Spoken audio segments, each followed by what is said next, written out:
You're muted on stream. Yeah, I just saw that in chat. Hello, everybody, and welcome back to the stream. I'm LB Hackema, and this is the trash fire that you came here for. Sometimes I forget that I have a hotkey for both of them. Forget to use them sometimes. Welcome back. It was the first intro I did was great, and I'm not gonna redo it because I just wouldn't match the level. But anyways, thank you for hanging out. Welcome back to Playthings of the Gods. I'm LB Hack'em This is the LB Hack'em channel. Let's get some trash fires in chat for that one. And thank you everyone for hanging out. I thank my players for being here today. I'm excited for tonight's episode. For little housekeeping things, just so you guys remember, you can affect the game in different ways. Everything is below, and you can see that you can use channel points for things, and you can use bits for things. So whatever you guys want to do, thank you so much for the trash fires in chat. But first, let's go around and talk to all of our players and see who they're playing, starting, of course, with the lovely Savannah. How are you tonight? Who are you playing? I'm great tonight. Thank you. Hi, I'm Savvy. I'm at Savvy Seaworth on the internets. And tonight I am playing Alhena, the centaur druid of the stars.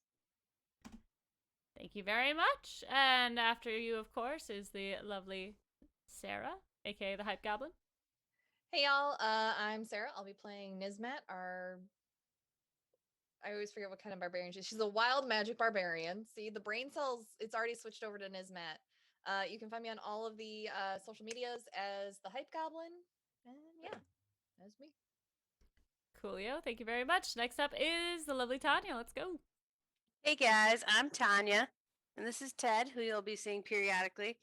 You can find me at Tanya Rolling Places, and tonight I will be Moxie, a tiefling bard, College of Glamour.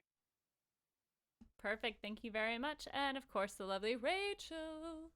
Oh, hey, that's me. Hi guys, I'm Rachel Elizabeth. Tonight I will be playing Talon, the Elven Ranger, and her trusty Bloodhawk sidekick Root is up in his little perch up there, and you might see a floof cat be him instead, because Link is in the room with me. Should have been a wizard so you could change your familiar to a cat. Oh, next character maybe. Next one. After you die. All right, next up is the lovely Kelly. Hello, I'm alive this week compared to last week. Tonight I am playing a drow rogue named Azira. I forgot what I was doing. I will say when I was writing up stuff for today, I was like, Zira. The tiny little one. The little one, the little sassy one. So thank you very much. I'm so happy to see you guys again. Have the full cast here this week. Next week we will not have a full cast, but we might have a guest. So depending on how timing goes and schedules, I'm excited to have that. But yeah, so we're gonna start off. Do we have a recap this week? Of course we have a recap. I must garner favor from my dungeon mistress. Yeah. Okay, so why don't you go ahead and do that, and then we'll get started. All right. Wait, that's on my laptop. Different screen. I've got 3 now. All right. Previously on Playthings of the Gods, the party had made it to the top of the mountain, to the temple, so they could speak with Valrhea. Jonathan, Valrhea's follower, words are hard, showed them into her part of the temple. In a brilliant flash of light, Valrhea appeared. After getting over the initial shock, as strange as it was to speak to a god, she finally revealed her request. They needed to find her companions, Alcor, Jacob, and Haji. Alcor was in some trouble in Waterdeep, and Jacob went searching for Haji when he was lost on another plane. Then, after rounding them all up, they needed to bring them to Neverwinter on Midsummer. Though she couldn't tell them why, just that it was very important they complete this task. And then along the way, they would have to look out for those who opposed their mission and needed to be wary of the workings and influences of the other gods. Valrhea made it a point to tell Moxie in particular that a god was watching her very intensely, which kept her mind reeling. Alhena was claimed as Valrhea's champion and given a gift, a beautiful and powerful magical spear. To everyone else, Valrhea gifted a feather with which they could use if they were ever in mortal danger to barter with the Blood Queen. They decided to spend the night and get some rest and leave the next day. They told Jonathan about their conversation with Valrea, and he made them a wonderful, albeit quiet dinner, as everyone was still in a shock from their conversation with Valrea. After they ate, Jonathan introduced them to the young Kieran, right? That's how you pronounce it? Okay. He was a gift to the temple from Seoul and was adorable and enthusiastic, and they were all absolutely enchanted by him. He was supposed to be good luck, and they hoped that would rub off on their future quest. He and Root flew around together, and he was a happy distraction from the weight of the conversation with the god. They all gathered together and quietly watched the sunset until Talon broke the silence. Torn between losing her new friends and not wanting to put them in any danger, with Elrea's words laying heavy on her mind, she finally confessed to her friends her dark secret. Her entire life, she'd heard a voice in her head, the same voice they'd heard come out of her when tears of blood ran down her face at Toget's mansion, that tried to influence her to do increasingly violent things since she was little. She told them that when Matthias had pulled the death card for her, the voice had told her that if she wanted to know more about them, all she had to do was ask. When Nismet asked why she had never asked the voice who or what it was, Talon handed her the journal she always kept with her that was her mother's, where the last entry read, "To my daughter, don't let this curse define you. Know who you are, my child. Be strong. I love you, Talon, mother." She'd been cursed from birth and had no idea why or what the circumstances were. To her relief, though, her friends were beyond supportive, accepting her despite the secrets she'd been holding on to, and Nismet scooped her into a big hug.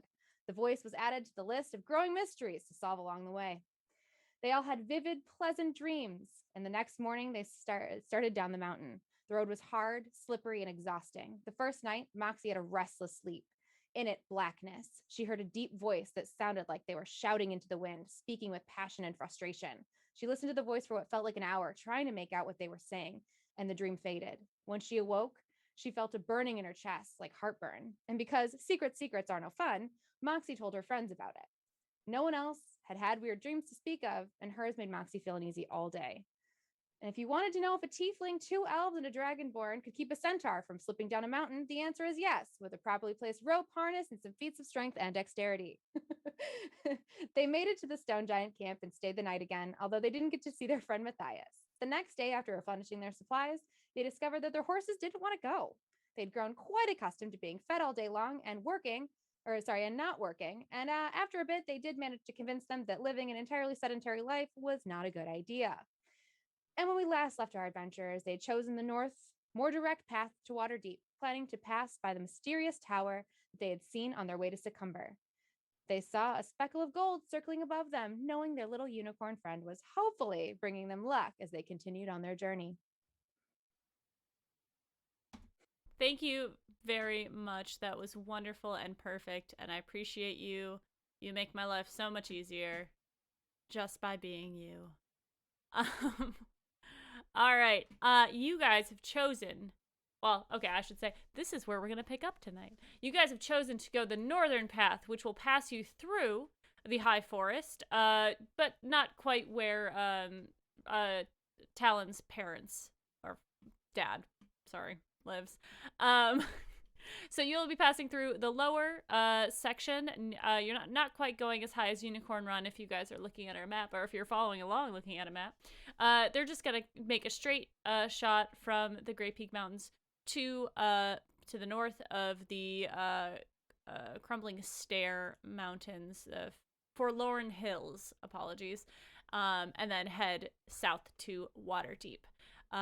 Is you guys just started out on this morning? Is there anything that you guys want to do? Well, yeah, so you started out, you guys saw the Kieran circling above you as a sign of good luck, and you guys are starting your journey. It'll take you about two and a half days to get to the forest, and then you will travel through the forest to Waterdeep for another couple weeks, like a week and a half sort of thing. We're gonna do sort of a quick travel thing. If there's anything you guys want to do or talk about, please speak up. Otherwise, I will kind of just fast travel. We'll do a so like the first day, I'm gonna skip 2 days. So you guys are gonna get to the forest. Is there anything you guys want to do in that time while you're still kind of in the hills and the mountains, like going down the river near the Great Peak Mountains? No? I have no agenda. Nope. Baller. Nothing you need to talk about? No other issues? Okay. Perfect. Then you guys are travel without issue for 2 days until you make it into the high forest. Talon, this is your old stomping grounds. You didn't spend so much time down here as you did sort of near the Star Mountains and up near the northern side of the high forest where the elves were, and then you made your way down as you were traveling over to Daggerford. You guys are traveling on horseback. Your horses are happy to work now that they know that they would die if they didn't. And you guys break into the tree line. It starts off very sparse. It isn't very there's it's typical forest, big trees. As you get closer in, Talon, you know that this forest is going to get pretty thick pretty fast. You get there about, I'm going to say mid-afternoon. So you have another couple hours before you get into the thick of it, into the trees. If there's anything you guys want to do before you get deeper into the forest, any plans you guys want to make, or talks, Talon, do you want to tell them anything about anything? I mean, at this point, we're all pretty used to traveling. I think we've pretty much got our flow, but if we want to stop and rest for a little bit, rest the horses, give them a little snack or something, that's probably the time to do it before we get any deeper. So I'll say that. Yeah, Talon let you guys know that now would be a good place to stop. Is everyone amenable to that? Hanging out? All right, cool. You guys begin to dismount, let the horses get some water. There's a nice little stream nearby. I would like everyone but Nizmat to, well, now she's back. I would like everyone to make a perception check, please. 17. Real dice today. Ooh.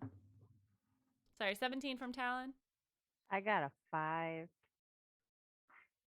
I got a 19 and a 3 for a 22. 13. 13. 25. All right, cool.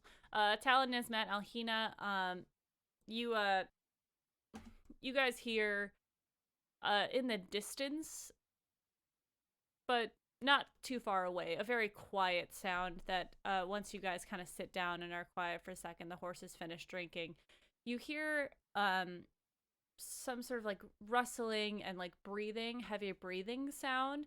Alhina, this sounds a lot like crying to you. It's coming from the north.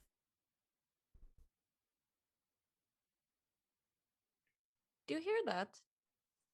I do, but I can't make out what it is. Where is that sounds coming like- from? North Hear of what? It sounds like crying. So that means we turn around and walk away from it, right? Yeah, is it like a baby or something or what? Don't It- know. If it's I a don't baby know. crying, you definitely don't go near it. That Yeah. I do know. Should we go check it out? I'll go. As long Okay. as it doesn't sound like a baby, right? And Does I'll not handle sound like- everything but a baby. Okay. Does not sound like a baby. No. Just to know, Alhina said it sounded like crying. I could just hear a noise. So I'll go with Mhm. you. And I'll try to be quiet and reasonable. Okay. Stealthy. We're going stealthy. All right. Why don't you guys roll me a stealth roll, please? 27. Damn. Wow. 18. Cool. Moxie, you feel like you're being really stealthy and you're pretty proud of yourself. And then you look over and Talon's not next to you anymore. And you're not quite sure where she is. Damn it. Again. Channeling her inner Nazira. But you guys creep forward into the forest. The trees get a little bit thicker here. And you start to hear this crying. And it does sound like... It sounds humanish. And it could be coming from a human or something humanoid. And as you get closer, it is high pitch. It's not a baby, but it doesn't sound like a grown man crying, I should say, I guess, or a grown woman. It's kind of in that more childlike tone. And you guys get closer, and you see sitting on a log that has been overturned, a very strange sight. It is um, a humanoid, um, clad in armor that is way too big for it. It's like a dwarf trying to wear human armor. It's like all clumped up in weird spots. The gauntlets are moved up. There is a sword that is on the ground that has like an incredibly dirty blade to it. And the helmet has been placed on the ground, and the gauntlets are over this humanoid's face, and it is just kind of crying into their hands. So I guess as we walk up, I want to have a dagger, but like kind of tucked somewhere where I can grab it quickly if I need to. But I'm gonna try to be nice, Moxie, and I want to be like, "Oh, hey, hey, pal, you doing okay?" The humanoid like moves their hands away and like looks up like they're surprised that someone's there. They didn't hear you. It is a very young looking, maybe like a 10-year-old human boy. And he kind of like looks up and looks around really fast and like wipes his tears away and tries to look like he wasn't just crying. And then he kind of turns and sees you, and he it's like staggers a little bit and like grabs the sword off the ground, and you see him like try to stand, like he can't really like pull it up, but he is just holding it with both hands, and it is in the ground. He says, "Who are you?" Like, "Hey, it's okay. My name's Moxie. This is my friend Talon. We just came to check and see if you're okay." As she says my name, I'm going to step out from behind the tree. Probably didn't see me. No, oh, absolutely not. Yeah, I'm just hoping you're around. Yeah. I'm going to step out, but I'm going to keep my bow. It's drawn, but it's hidden behind the tree. Yeah. He's kind of just like, "You're not a monster, are you?" Nope, definitely not a monster. I've got this cool tail, but I'm still not a monster. "Okay, because if you're a monster, I could totally slay you if I needed to." I could tell, like, that's a huge sword. You look pretty tough and armored up. Has there been a monster around here recently, though? "No, but my dad goes on adventures, and he's a really good adventurer, and I want to be like my dad, so I put on his armor and I came out here to fight a monster, but I can't find any monsters, and now I can't find my house." Where are you from? "I'm from the village." He like turns around like he was gonna point somewhere, but he doesn't know where he is, so he's like, Does the village have a name? "I don't know. I just call it my house. All right, what's your name, though? Jimothy." Was that Jimothy? Mm-hmm. Cool, that's a cool name, Jimothy. Thanks. I'm like, Talon. Would Like, I come know here. if there are any nearby villages reference to where we are? Make a history check for me. Oh, yeah. Click. You say yes. 21. Yes, you know that there are villages around here. You know that there are, you don't know exactly where because you haven't really been down, like you for a haven't mapped while. this area, you haven't Mhm. really been down here. But you can guess as to like abouts where it is. You know that they're probably deeper in the forest, and this little kid has probably been out for a while if he's made his way out here. Yeah. Yeah. Okay. Well, I mean, there are villages nearby, but probably a couple of them. I don't know if we could get him back to his village. Shit. Okay. Hey, Jimothy, how many days have you been out here? Just today. Oh, okay. Oh, You can't okay. travel that far. Do you know I about left how long before you walked? breakfast. You I'm left after really breakfast? hungry. Okay. But I I'm gonna can put my. find food if I need to. Well, are you hungry now? I have an apple. She's gonna like pull an apple out of her pack. And he Put kind her of bow away. he like drops the sword in the ground and kind of like shuffles over you a little bit, still keeping an eye on Moxie and like I puts look a sweet and hand out. unassuming. Don't Yeah. be scared of me, child. Yeah. He will Then hand him take the apple from you and he begins to eat it like a person who is eating corn on the cob at a contest is. He just devours it. Okay. Yeah. All right. All right. Well, Cool. Thank you. now we're responsible for a child. Yeah, we'll be able to get you home, man. Don't even sweat it. No big deal. Great. I could find my way if I needed to, but All right. I mean, but you know, we're on an adventure, so you could help us. yeah. We Yeah. need another person to go on an okay. adventure. Is that okay? Can Yeah, we drop you off? Yeah. I've never been on an adventure with other people before, especially not a devil. Oh, yeah, I do kind of look like that. I'm not like a devil though. I'm just like a cool. Actually, I run a circus. Have you ever been to a circus before? No? Circuses Yeah. don't even come near us. I've only heard stories. Oh, well, I Well, mean, you're in for a treat. yeah, I'll play some music for you, do a few little tricks for you while we're trying to find your place. Does that sound okay, Jimothy? That'd be so cool. Cool. Yeah, we can do that. Okay. Where do we go? Well, we should Well, probably go back Do to you our know which horses. direction you came from, or did you get turned around? And he like looks around. Talon, with your good perception and skills, you can see that there is a mark in the ground that kind of bumps a little bit, but there is a clear line that has come here from him dragging his sword. Well, Okay. not his sword. We should be able to track him back. Yeah. At least Okay. a little bit. Yeah, right. That sounds good. Well, then, yeah, we need to go get our horses, and the rest of our friends. You have more friends? Yeah, we've got more friends, and then we're gonna go and let Root come down. Oh, that's a scary bird. Yeah, he's my friend though. You have a bird friend? I do. His name is Root.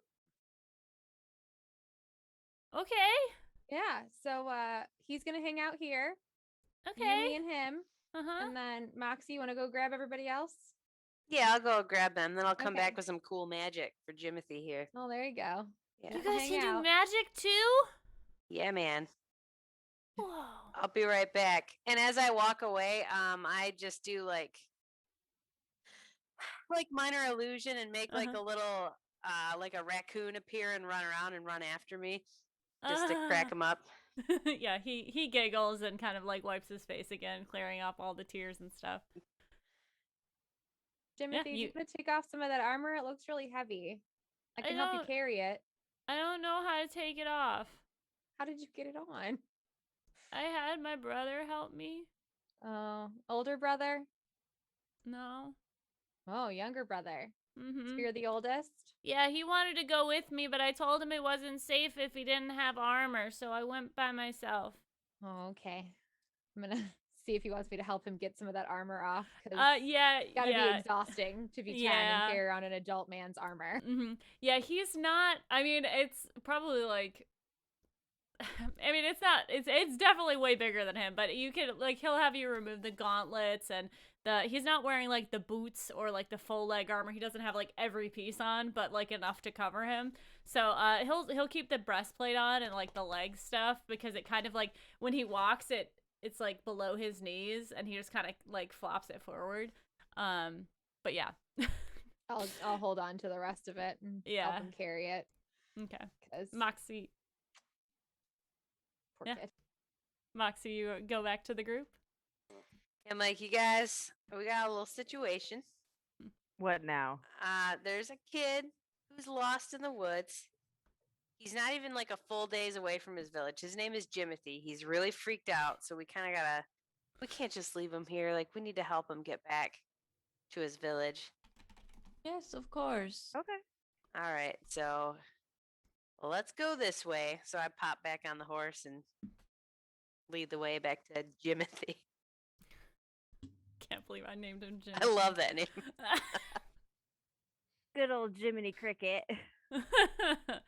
Yeah, you guys ride the horses back. As you guys approach, Talon, you see Jimothy is going to like shuffle behind you as the rest of the crew comes around. And he is like wide-eyed looking at well, all three of them basically. But he kind of like has his hands on your like lower thighs, and he's just like staring. Jimothy, these are our friends. This is Alhina. Hello. Were you And- cursed to be and- a horse? No, I am a centaur. A centaur? What's that? It is me. Are you the last of your kind? Oh no, there are lots of me. Whoa. And this is Nazira. Hello. Why are you so white? Jimothy. That's Link. Jimothy, you can't just ask Jimothy, you why cannot they're just ask people why they're white. You can't just ask people why they're white. Hold on, I gotta move a cat. I gotta move Root's counterpart. But her skin doesn't have any color. Well, that is because I don't see a whole lot of sun. Mm-hmm. Oh. Do you Yeah. work in the mines? Nope, I was born this way. Whoa. Yeah, kind of just like I just stay this color. People I come get in all really sorts of dark in the colors. summer. You What? do? People come in all sorts of colors. You're blue That's Nizmat. Mm-hmm. and like a Does it- dragon. Wait, are you a monster? No, I'm not a No. monster. Nizmat is gonna like crouch down as small as she can, just where she's at, not getting any closer to him. But I'm dragonborn. My mother's a dragon. Real dragon? No, but I have dragon traits. Does your mom eat people? No, they don't taste very good. Do you eat people? No, I prefer vegetables. I don't like vegetables. Me neither, man. It's okay. Can I eat your vegetables? Yeah? Sounds like a plan. And she'll put out a claw. He kind instead of a comes handshake. over. He'll walk over slowly, and like his hand is probably about like a third of the size of your hand, and he like puts it in your fingers and like grabs your fingers and just Mhm. does this. Okay, well, these are our friends. Guys, Jimothy's going to join us on an adventure on our way to his village. Bring him home. He's never Mm. been on an adventure before, and he's very excited about it. But That's he's a yeah. great idea. Mm-hmm. I'm But trying he's to. going to help us. He's going to help protect us. I want to be like my dad.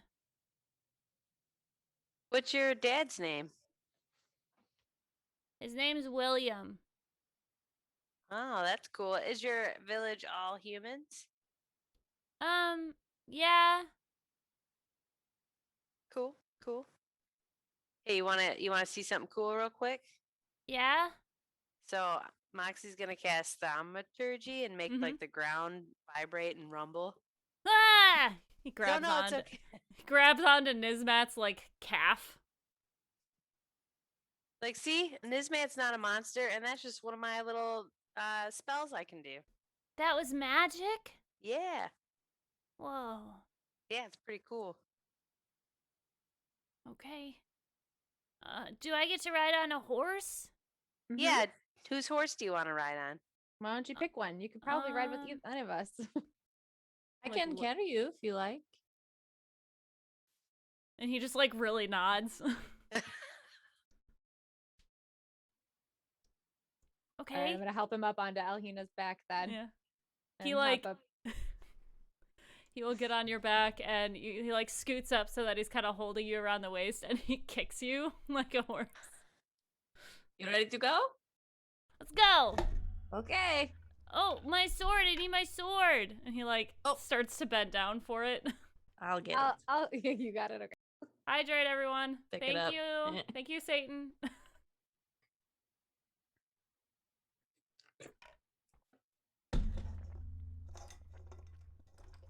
Perfect. Oh, okay. All right.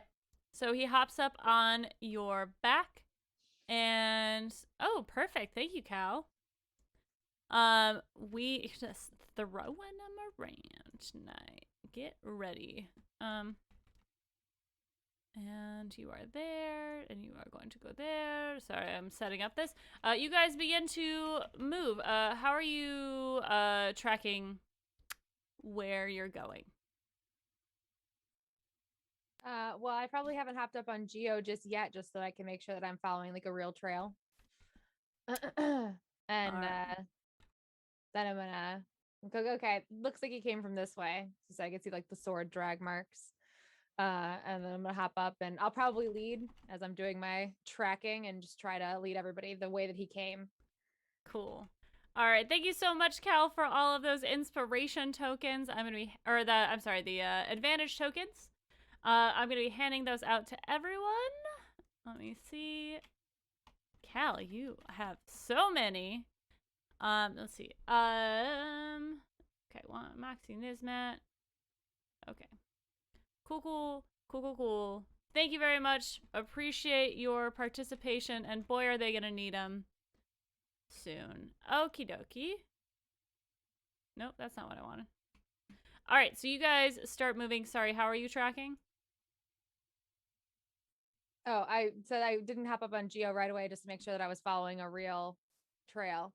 And then once I was pretty sure that's the way he came from with the sword marks, then I probably hopped up on Geo, and I'm probably leading. Perfect. All right. All right, you guys continue to go. Why don't you give me a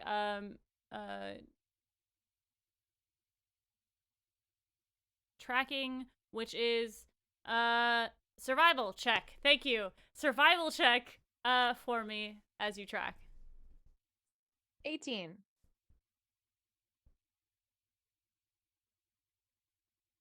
All right. Yeah, you're able to track this through the woods. It is getting late-ish. The sun is beginning to set a little bit. Talon, you have a vague idea of where you're going, and you're able to move that way. And as you're going, you guys kind of come into a small-ish clearing. There's a little bit of tree cover here and there, and there's sort of a few little bushes and little undergrowth here. You guys make your way through this clearing, and then you hear a sound behind you. This has been a very quiet trek through the woods. You haven't really you've been chatting a little bit. Maybe you've been learning about Jimothy's home and his life, his very sheltered life of like him living with his cousins and his parents, and how his dad how his dad has been out adventuring, and he hunts and brings back food and money for everyone. And the sound that you hear behind you is, and you can feel it through the horses, is a very loud crack, and then the sound of heavy footfalls. And as you turn to look behind you, you see something that most of you have only heard about. There is a gray-looking lizard-like creature with a long neck and taloned feet. It's on all fours with a wingspan as big as a house. The long-necked creature, Nismat, you recognize this almost instantly as a dragon that has somehow snuck up on you. And as you look at it, Nismat, you recognize that whereas your mother has very intelligent, very kind eyes, this creature has dilated pupils and seems to be smelling in your direction, and he lets loose a very guttural and almost ear-splitting roar at your group. I'd like you all to roll to get into combat, please. Angry hungry dragon. Run or fight. 22. Okay. 21. Hold on. I need to write it down. Talon, you were 22? Correct. Nismat, you're 21? Yes. I got a 6. Pass me my legal alcoholic beverages. I got a rock.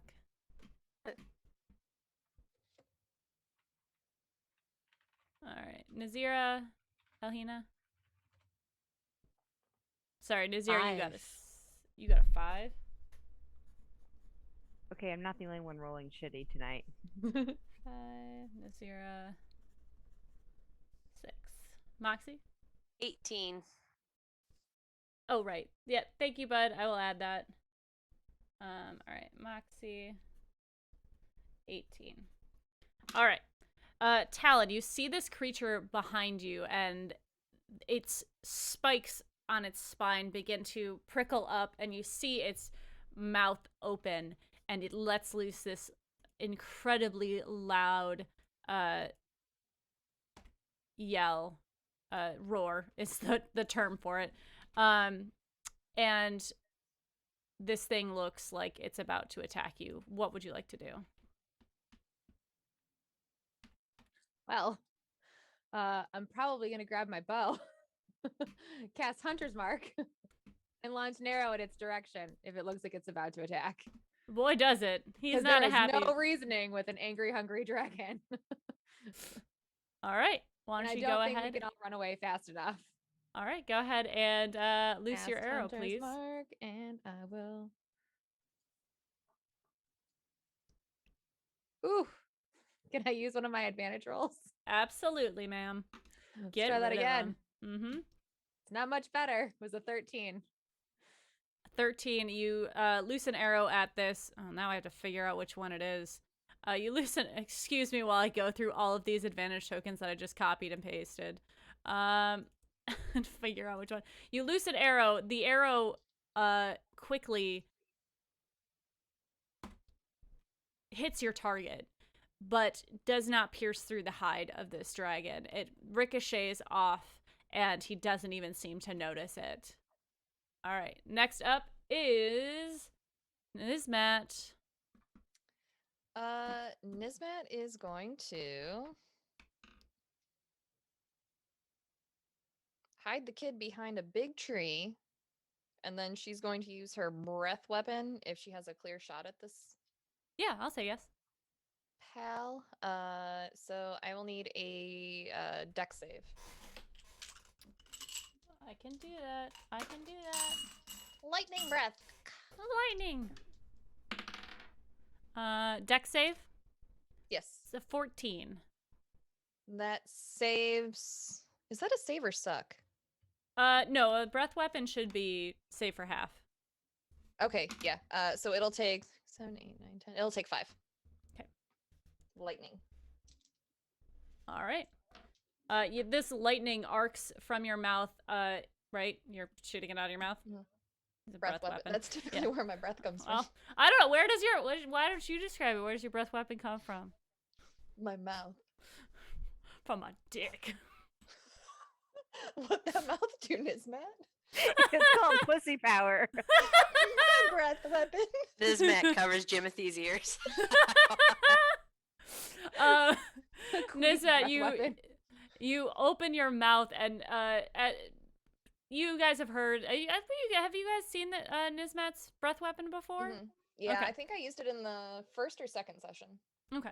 So you see this lightning arc out of her mouth, and it's almost I mean, like watching lightning form through the sky, hitting random things within the air and striking over this creature. You see the lightning ripple down the scales of the dragon, and he kind of fixes his eyes on you.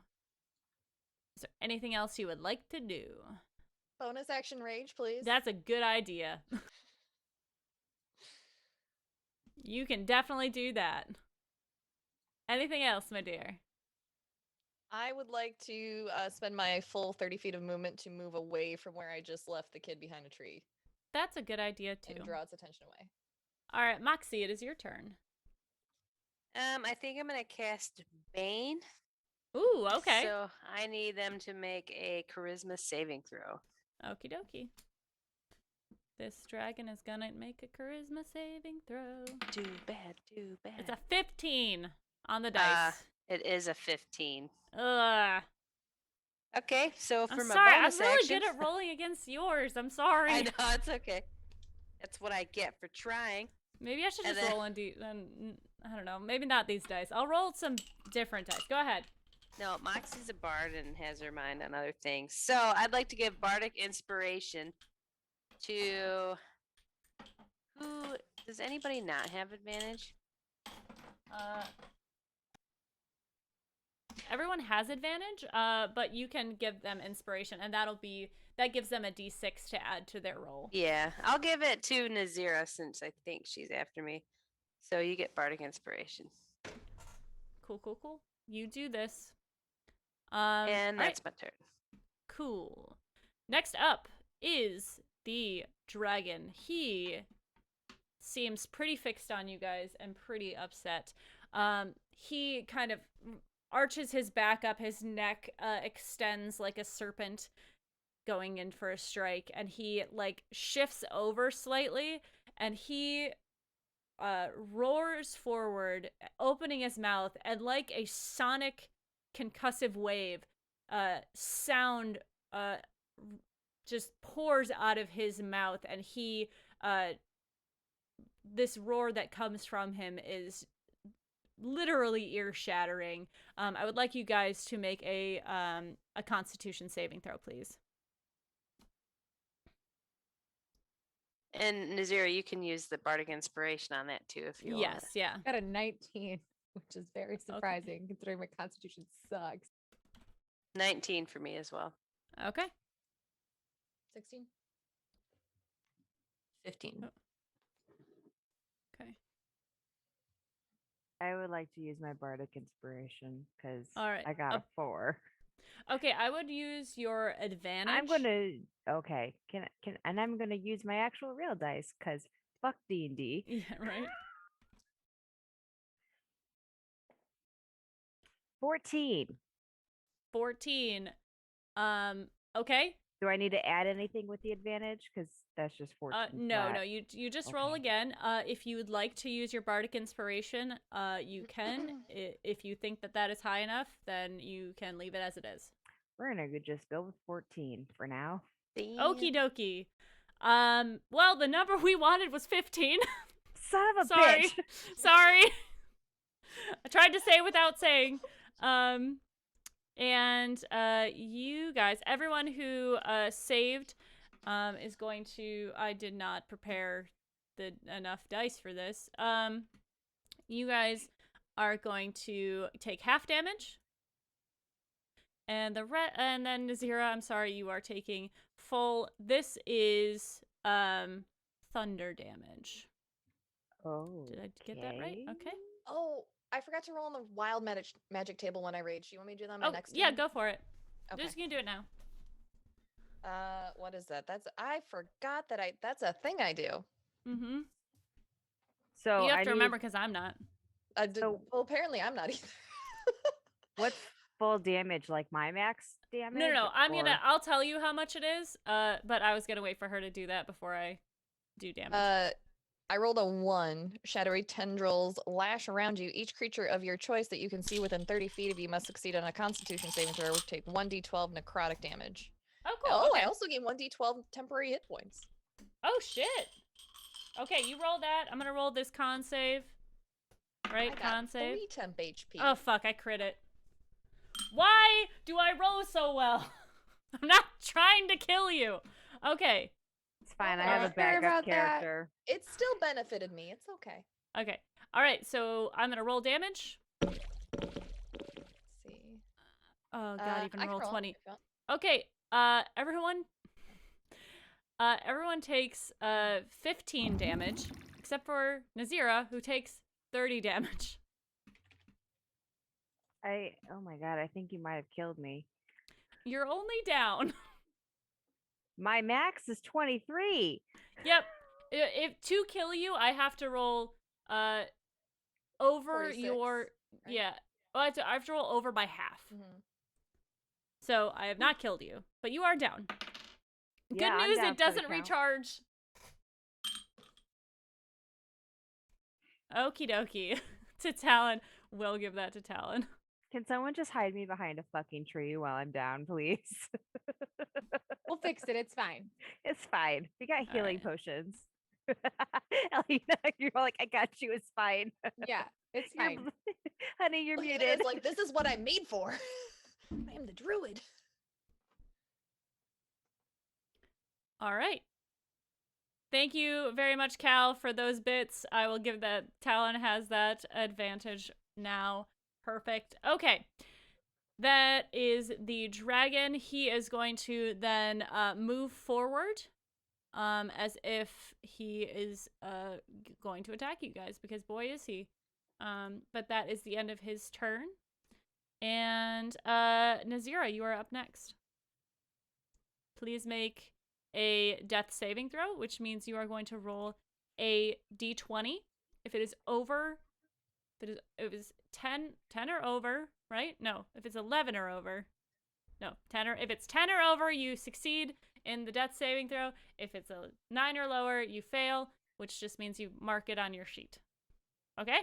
Oh, God. You don't die yet. You're not gonna die this turn. This is why I have a backup character. Yeah. I got an 11. All right, cool. So you mark 1 success on your sheet. Maddie is going to I'm sorry, Maddie, who do you want that to go to in this moment? Well, let me know. Yes, we could give that to Nazira. It will be given on you will at the beginning of your next turn, you can heal that 10. We will play it as an intervention of the gods, because that's how this is going to work. All right. That is the end of your turn. You have 1 success under your pocket. Thank you, Maddie, for that redemption. Next up is going to be Alhina. What would you like to do? I'm going to use my bonus action to use one of my wild shape, my starry forms. And so the spots on Alhina's back rearranged into that of the Chalice constellation. And then I'm going to cast a healing spell because I'm very concerned.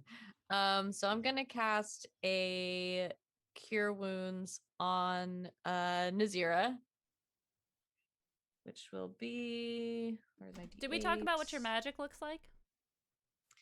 Yeah, it's Alhina walks over. Ooh, I rolled really good. Alhina sort of runs over and sort of puts her hands on Nazira's shoulders as she's like helping her up. And I think the spots, like the white spots on her back, start to glow, and it kind of channels through like the stars that are on the rest of her skin. And there's just a little bit of like this like light sort of bluish white glow as she heals her. For 8, for 13 more. And then because I have the chalice active, when I cast a spell that restores hit points, I can give me or a creature within 30 feet some hit points as well. And so I'm gonna also heal Talon. Cool. Nazira, why don't you go ahead and take those extra 10 points now as your gods shine down upon you in this moment and let you heal more. And Talon will heal 11 as well.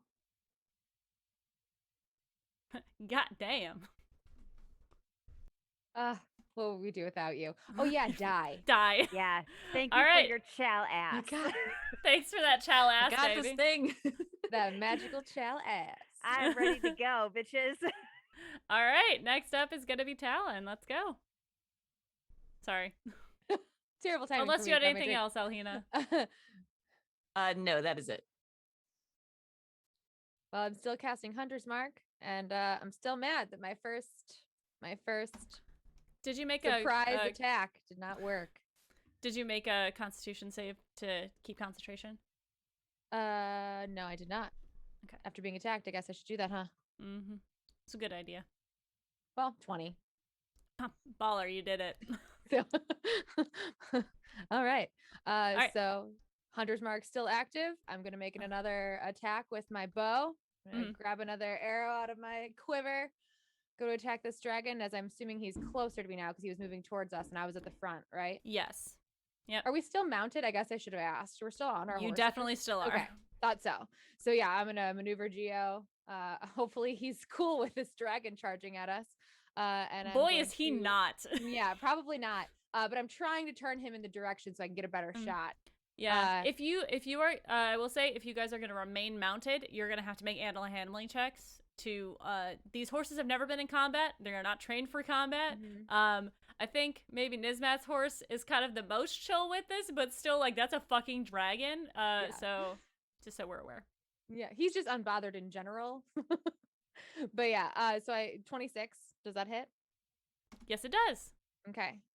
So let's see. Is this gonna actually count my Hunter's Mark since I cast it? It did not. So let's go 6 plus. I have to. And 6, so 12 damage. And what kind of damage is that? A piercing. Perfect. Should Okay. I make an animal handling check? Yes, please. Okay. 25. Oh, awesome. You are able to somehow convince Geo to chill for just a second long enough for you to shoot this arrow. And the arrow does pierce into his scales, and you see him kind of rear back and like sort of the wildness in his eyes expands. Is there anything else you'd like to do on your turn? Nope. All right, No. Nizmat, you're up. Panic? All right. Not here. Nizmat is going to attack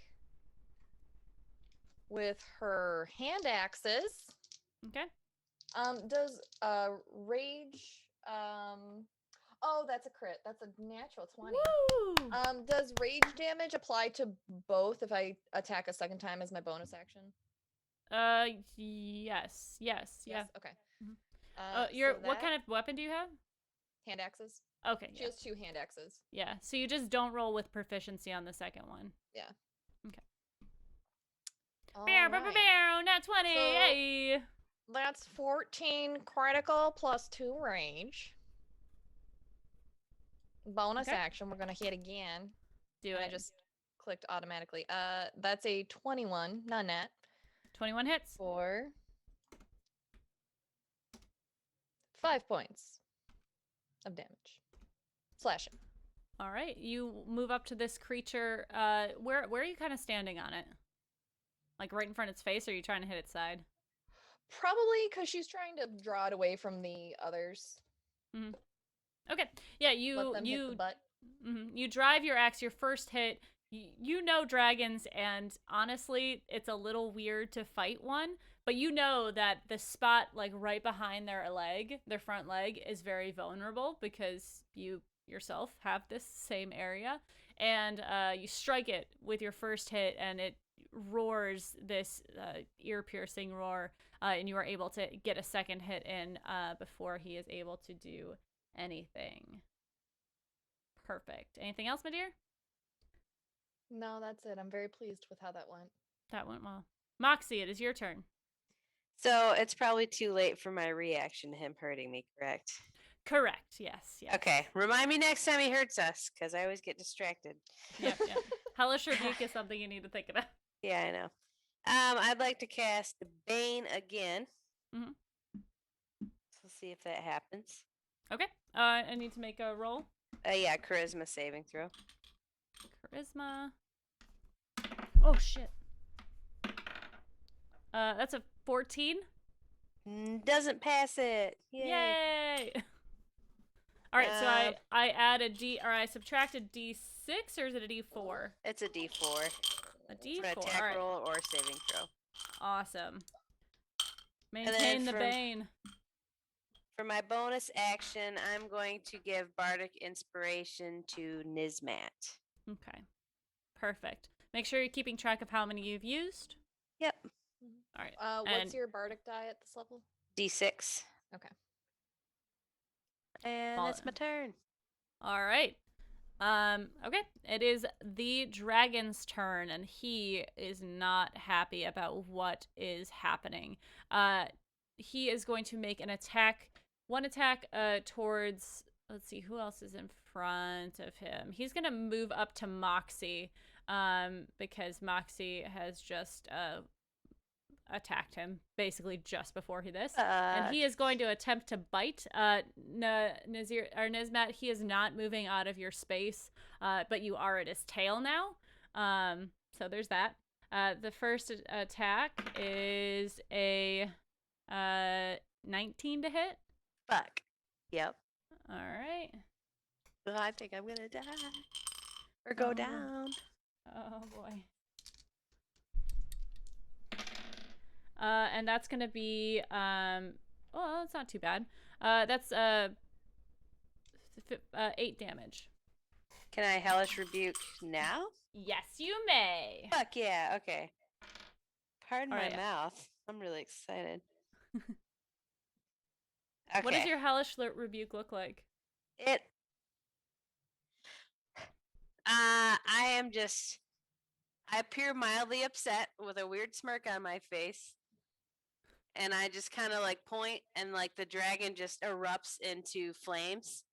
Cool. What Is that color are the cute? flames? We'll make them, they're purple and blue. Cool. They have purple and blue flames wrapped around the neck of this creature and kind of wash over him a little bit. How much damage is that? 19. 19 damage? Yeah, it's 3d10 fire Shit. damage. Dang. Oh shit.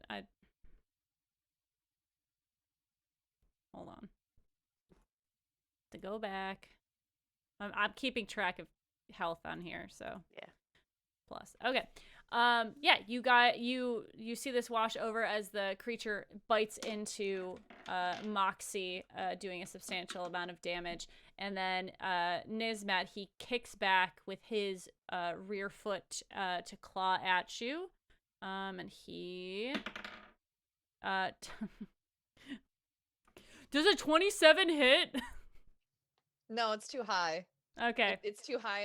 You went too high. Yeah. Sorry. You're trying to hit low. I You overshot need it. to Okay, cool. yeah. Cool. It's like alright. frequencies dogs can hear, but we can't. Yeah. We're playing Pathfinder, right? You take 10 damage. It is slashing damage, so you can reduce it. Cool. What was All right, that it was I will always tell you the full damage, and it's 10 slashing, and then you Okay. reduce it. Okay. Yeah. Cool. All right, that is the dragon's turn. And that was all with Bane still? Holy shit. Yeah. I rolled a 9. I rolled really high. All right. Next up.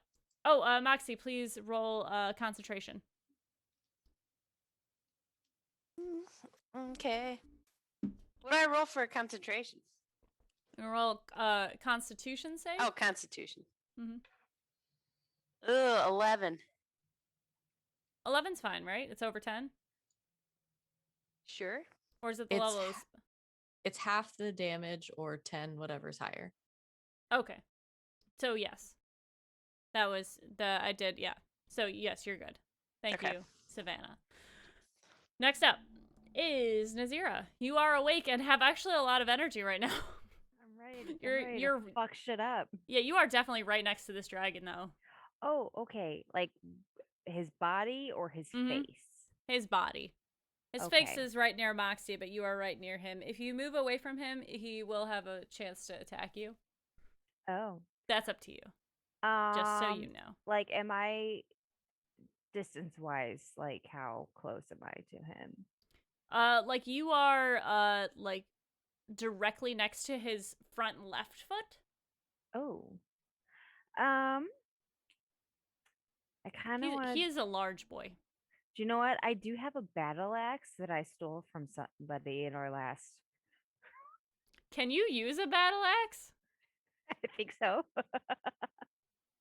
Are you proficient with a battle axe? We'll find I out. don't think you're proficient with a Probably battle not. axe. Probably not. So I'm just gonna use my dagger. Something Yes. I do know to use. Yes. If you have more than one dagger, you can roll both of them. I have 2 daggers. All right. So you can use your Technically, I have action. 3. Yeah, you can Okay. use your action to attack with your dagger. You can use a bonus action to attack with a different dagger with your offhand. But you don't roll it with your proficiency bonus. So it'd be a Okay. straight 20 plus your dexterity. Okay. Okay. So let's do that. So I will roll dexterity. Mm-hmm. If I can find it. Which dexter? What am I doing? Oh, God. Just roll. Okay, Just do a never mind. normal hit for the first one. Just roll your normal. D20. Yeah, you'll roll a d20, add 6. Thank you. Mhm.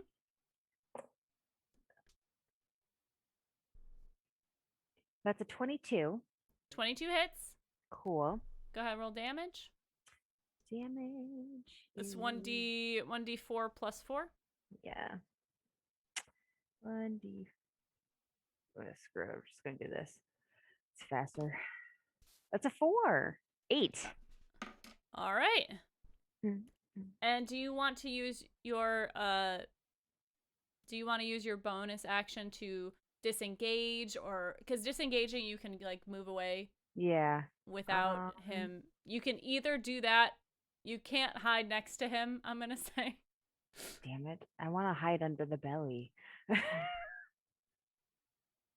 I mean, you could try. I could see that going real bad for me. So we're going to Sure. disengage. Mm-hmm. All right. And you move 30 feet away? Yes.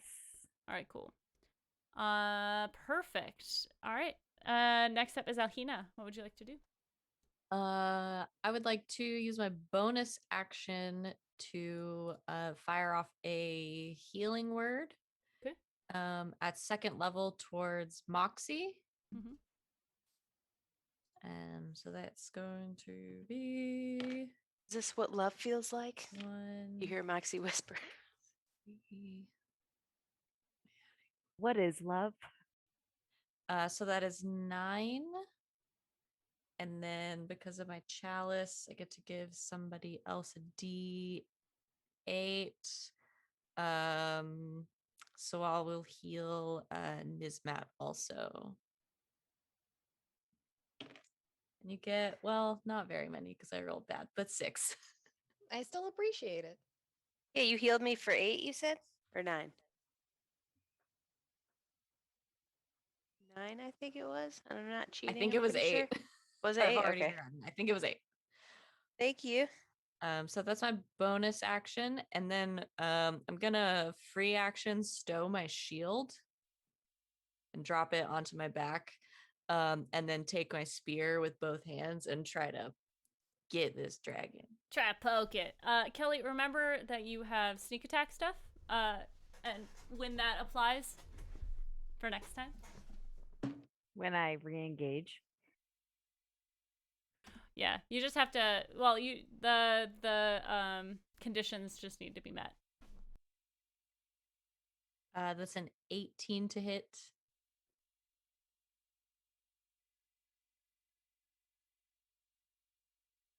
Yes, that does hit.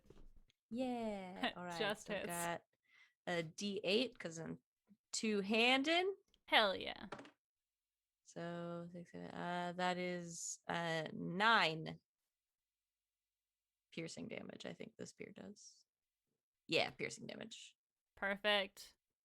You ride forward. You are hitting this sort of off to the other side, the side that Nazira has just moved on from. You hit him kind of right in the side, sort of more in the flank. He seems to not be pleased by this, letting out another roar and flailing his tail around. Perfect. Anything else? Wait, one more damage because it's a +1 spear and I forgot. Fair. All right. Talon, you're That's up. it. There you go. All right. Well, the other one went so well. I'm going to try to grab another arrow out of my quiver and aim it again. Do you want an animal handling check beforehand or after? Yeah, let's roll before. Let's go before. Okay. Mhm. I'm going to try to aim Geo in the right direction so I can get a good angle. I got a 17 on that. Dang. He's All right. becoming a war horse, my dudes. Yes. 17's good. It's going to get harder and harder to control him Yeah. because of the situation that's going on. So that's going to be fine. You can roll normally. So go ahead and shoot your shot, man. All right. And yeah, loose another arrow in the direction of 22. 22 hits. Yep. So let's go. It's 11 plus my hunter's mark, which I have to click away. Click it again. So 13 damage. All right.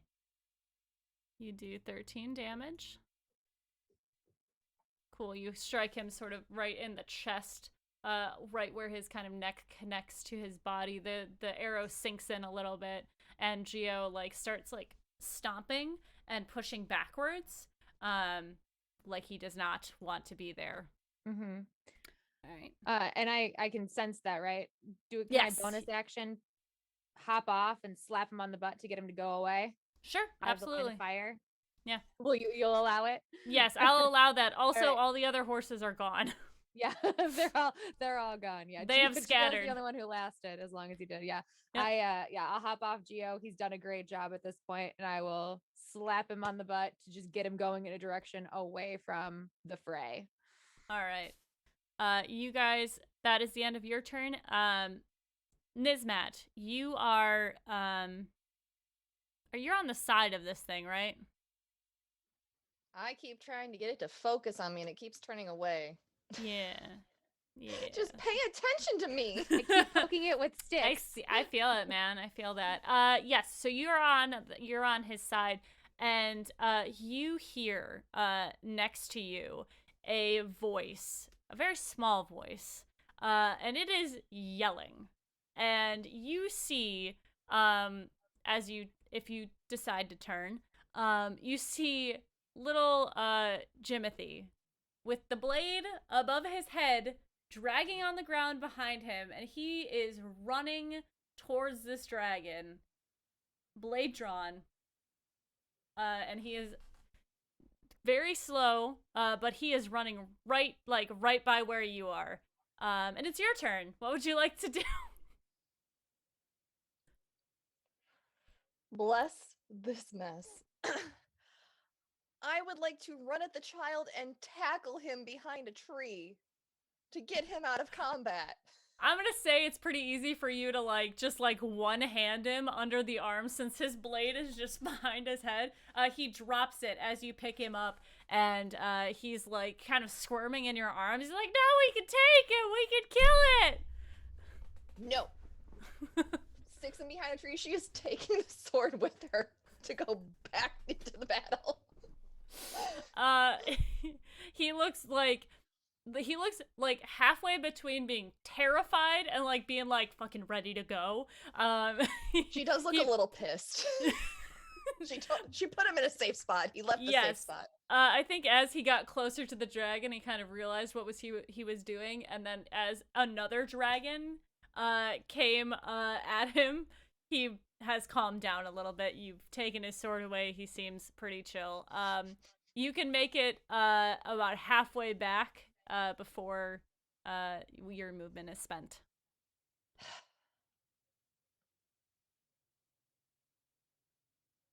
Do I have an attack left? Or did that Yes. spend my Oh whole yeah, move? yeah. You can use your. I'm gonna say your movement. I mean, like it's not that much to. I will say that's your bonus action to pick. Interact with object. If he does it again, I'm gonna have Root fly him the hell out of here. Rude is I a don't think hawk. he'll do You it can't again. lift This up a man's kinda child in scary. armor. Can A child in armor? a Bloodhawk? Yeah, probably. I'm gonna look it up. Yeah. Look how much they can. All right, go ahead. Sorry, Nesman, it's your turn. Okay, so how far from can I can't reach with a melee attack, right? I need to do a ranged attack. Mm-hmm. Okay, I'm just gonna huck a hand axe at it. I'm gonna use D&D Beyond because I'm flustered. I don't know where my D20 went. That's right. 19 to hit. 19 hits. Okay. 8 points of slashing damage. All right. You've done it. All right. Plus 2 rage. Yes, ma'am. I didn't forget. All right. Next up is Moxie. You have a dragon directly in your face. This thing is large. I guess it's. Well, is it huge? Hold on. Let me look up the technical what it is. Size large or huge? It is size large. So it's bigger than your horses, but not much. So my bane, I have to concentrate on that for it to work for a minute. Like, what else can I Yes. do while I am? You can do anything. You can cast a spell. You can attack. You just can't cast another concentration spell. Okay. Shit. That's what I want to do. While I'm doing that, I'll concentrate and just try to hit him with my crossbow. Or wait, he's right in my face. I'll Yes, do he my is. longsword. Sorry for the pug noises. Ted is so upset by this. So I'm gonna try to hit him with my longsword. This is the sound that the dragon's making. It's very intimidating. Yeah, there's Tina barking somewhere too. I just Yeah. rolled a 10. A 10. Okay, the 10 does not hit as well. You make contact, but your blade skids off the side of it, and it does not quite make purchase. Okay. All right. Is that anything else you'd like to do? I will do Bardic Inspiration again, Perfect. and I'll give it to. I'll give it to Talon this time. Shut up, Ted.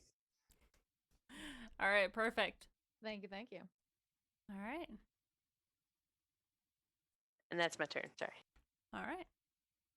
Next up is this beast, and he is not very happy. Thank you very much, Ken, for your advantage to Nizmat. Y'all better use these. Not that you need to. Y'all have been rolling like crazy. Oh, no. You get to choose who it goes to. I mean, you can give it to me if you want, but if you give me the choice, I'm just going to take it. All right. Next up is the dragon, and he is pissed off. And you see him, Moxie. You see his eyes kind of focus slightly. They're very dilated, but you see them slightly focus down. And Nizmat, Talon, Nizmat, Alhina, and you guys are all right there. You see his scales kind of flex and his body arches.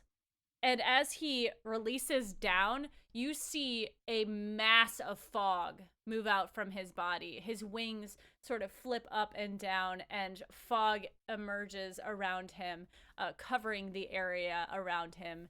And you guys are now in a fog cloud. And then he's gonna attack. Alhina, he's gonna come after you with his bite with the bane. All right. Ooh, shit. -3 plus. So how is a 17 to hit? Yep. Okay.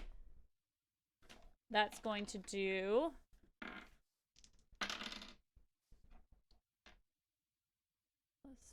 Um, 14 damage. And this is piercing damage. And then the claw attack is going to go to Moxie, who he has, I mean, you guys can't really see him, but you see one of his claws come towards you. Cool. Ooh, okay. Does a 10 hit you? No. Hell yeah, Bane. All right. That is his second attack. And yeah, you guys are in a fog cloud. I thought you had a lot of bad news coming after that, so I'm kind of shocked. Well, you can't see him, so there's that.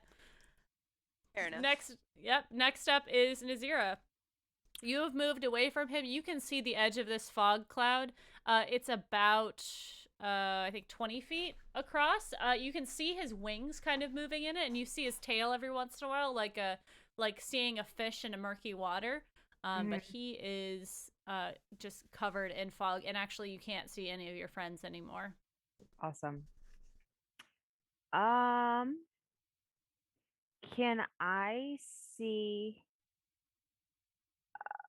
I'm having a brain fart, but like the wing attachment on his body. You can't. You can kind of just see, like, you can still attack him. It would just be at disadvantage. Okay.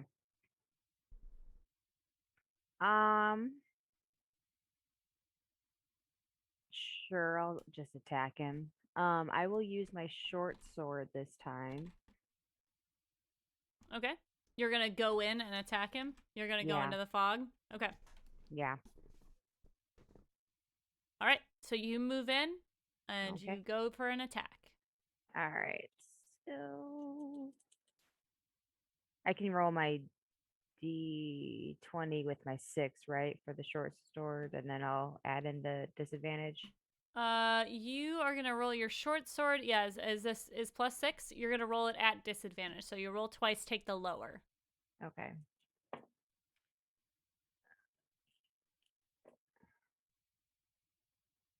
$15. 15. You swipe into the fog where you last saw this creature, and your blade doesn't make purchase on anything. And no surprise. Would you like to do a bonus action on anything? I want to disengage and hide. You can do one of those things. I want to hide. Okie dokie. Go ahead and roll your hide, please. You roll Just your the- stealth. Oh. Yeah. And next up is Alhina.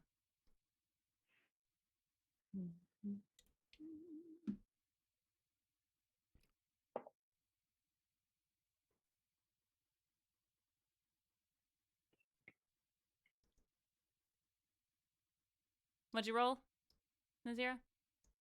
I got a 20. Nice. All right, Alhina, it is your turn. All right. Can I see Moxie from where I am? No. No. Dang. Yes, you are heavily Uh, obscured. Cool. You can barely see the teeth of this creature as it comes in to hit you.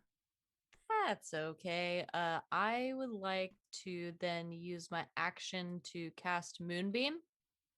Okay. And try to bring it down on top of where I think the dragon is. Okay. So he has to make a Constitution saving throw.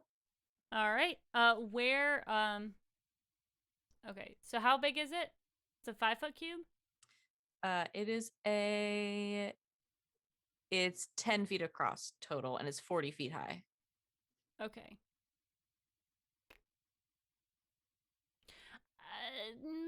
Okay, I'm trying to decide because he's a large-sized creature, which means he is 10 by 10. Roll me a percentage die real quick. Okay. That is a 71. Okay, cool. You're good. You don't hit one of your friends with this. So I'm making a what save? Ow, fuck. Constitution. Okay. And with the Bane, that is a +4 -2 is 14. That fails. Woo! All right, how much damage has he taken? It's 15 radiant damage Nice. as this huge column of moonbeam just lands on his head.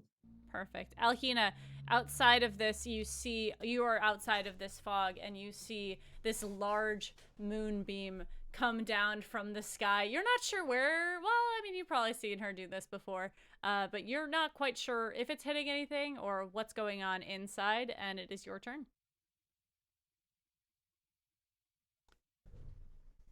You didn't say who. Talon.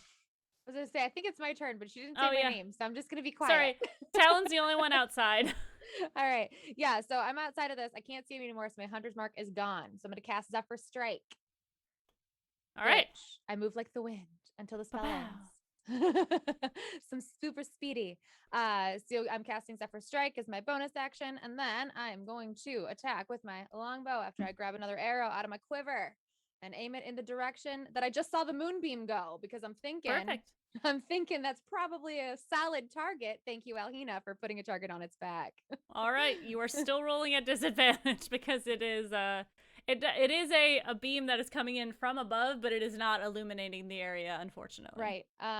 So can I use one of my advantage tokens though to counteract your disadvantage? Yes, so it'll be just a straight roll.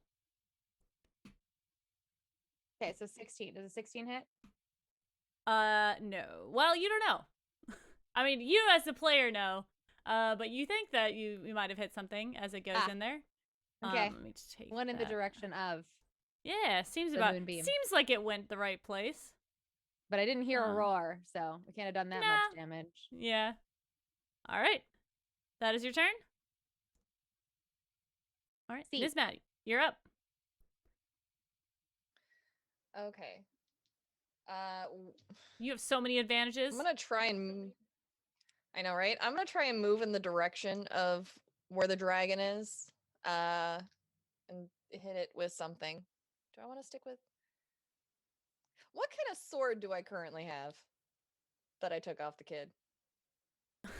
I was like, I don't know what your equipment is.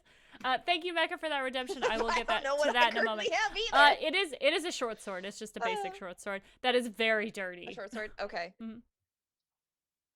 She's just gonna look at it for a minute, turn it. Nope. Put it away. Pretty much somewhere in something. And she'll take out her warhammer and make a two-handed attack. Okay. I'm gonna use my advantage. Yeah. Fish for that crit. That didn't help. Yeah. So you're just rolling straight right now. 14 plus. Right. Yeah. Okay. Good. No, I'm using the advantage.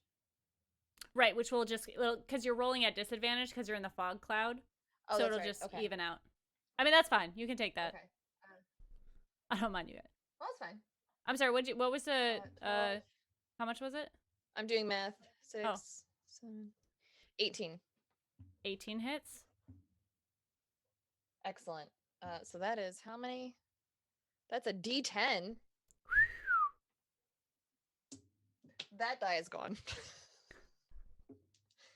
Forever in the abyss. And you'll never find it again. 9 plus 4 is 13? Yes, it is. 13 points of damage. All right. All right. You strike out, and your blade makes purchase. You hear the creature. You all hear this creature roar yet again, as it is none too pleased that it is being attacked so much. Like, why even? And then after that is Moxie. Moxie, what's she gonna do? So this whole time, how much has the dragon moved around? Basically, since you have surrounded him, he is like shifting in place, but he is still moving. So like, even if you're like, I know he's still in front of me, you're not necessarily like his claw hit you last time. So you can assume that maybe like the side of him is in front of you, but you can't see it, and he's moving, so it's not like an easy target to hit. That's why it's at disadvantage. So if I put, let's say a 5-foot cube at where I think his center is, would that be hitting anybody? Probably not. You don't know if anybody's moved. I'm going. Well, you know what? I don't want to do that because I have to concentrate. Damn it. Mhm. Okay. I'm gonna take my longsword and like just kind of in the blind, like Poke it out and there. stab it forward. Do it. All right, you're going to be rolling at disadvantage because you Yeah. cannot see. You do have advantages to use if you want to do a straight roll. I'm not even gonna do it yet. So, Okay. Oh. Well, I got a 5, so I clearly poked it out and felt nothing. You were sure that it was there. It was not. And then my bonus action, I'm going to use a bardic dice for a mantle of inspiration. Mhm. So I can grant 5 temporary HP to 5 creatures that I can see. Like, can You I cannot actually see anyone. not even Talon? No. Okay, Well, I'm Talon's outside the fog. You are in the fog. If Oh, you I'm move not doing outside shit the then. fog, okay. I'm just Poking poking into around. the... Yeah, I'm not doing anything else. I'm done. Okay. You can attempt to move away, but you don't know if this thing can attack you or not. Yeah, I don't even want to mess with it. But fair. All right. Next up is the dragon, and he is going to attack out towards no, you got he's gonna attack out towards Alhina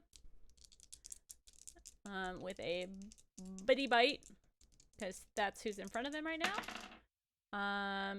16 minus 3 is 13 plus 8 is Yes. yes, that's 21. That's gonna hit. Alhina, you are going to take 10. This creature bites down into you and you feel him hitting, like he grabs you on your horse belly and he begins to shake you. And as he does, the blades of his teeth pierce deep into you, and you take you would be taking 26 damage, but your spear begins to feel warm and glow bright, and this monster rears back as you feel your body sort of heal a little bit, and you are only taking 16 damage. Thank you, chat, for that Okay. redemption. I am unconscious. Oh boy. Okay. Alhina goes down. Nobody sees this. Okay. All Well, right. we're fucked. Well, we'll see. And it's going to scratch out towards Nizmat. Oh, well, that's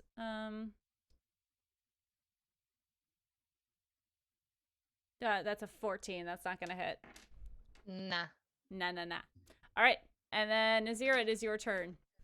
All right, so I remembered I have fairy fire, so I can outline any creatures in a 20-foot cube within range in a blue, green, or violet light. Yes, you can. Yes, so I want to do that so we can see where the fuck he is. All right. I need to make a saving throw, correct? Yes, 13 dexterity. All right, you cast it in an area. And I'm gonna roll. Ooh, bitch. Okay. Does a 12. Is a 12 a success or a failure? It is a failure. All right, what color do you choose? Oh, I want to do. Let's do like a neon green. Just light this bitch up. All right. Talon. Oh wait, and I also have a bonus action because I'm hiding. Yes. What? I have a You bonus have a action because I'm hiding. Yes. Yes. Well, okay, hold on. Let me get this first. Okay. Talon, Nizmet, Moxie, you see in this this fog that is moving over this creature, and as you guys are moving around, it's kind of flowing over. You see a bright neon light up in here, and you can see the outline of a dragon moving in this fog. And you no longer have disadvantage while attacking this creature in the fog. Baller. Balls. And then, so you have a bonus action. Yes. What would you like to do with that? I'm gonna take my short bow If and if you don't attack with your action, you cannot use your bonus action to attack. never mind. I'm not gonna do anything Mhm. then. And since you cast a spell, it has a vocal component, yes? I don't think so. I don't know. Let's find out. Um, I'm pulling up your page real quick. You will have to re-roll your stealth oh, because okay. you cast a spell as your Fairy fire. it has is a it is vocal vocal, component. yep. Okay. So, 14. All right. Thank you very much. You're welcome. Next up is Alhina. Please make your save.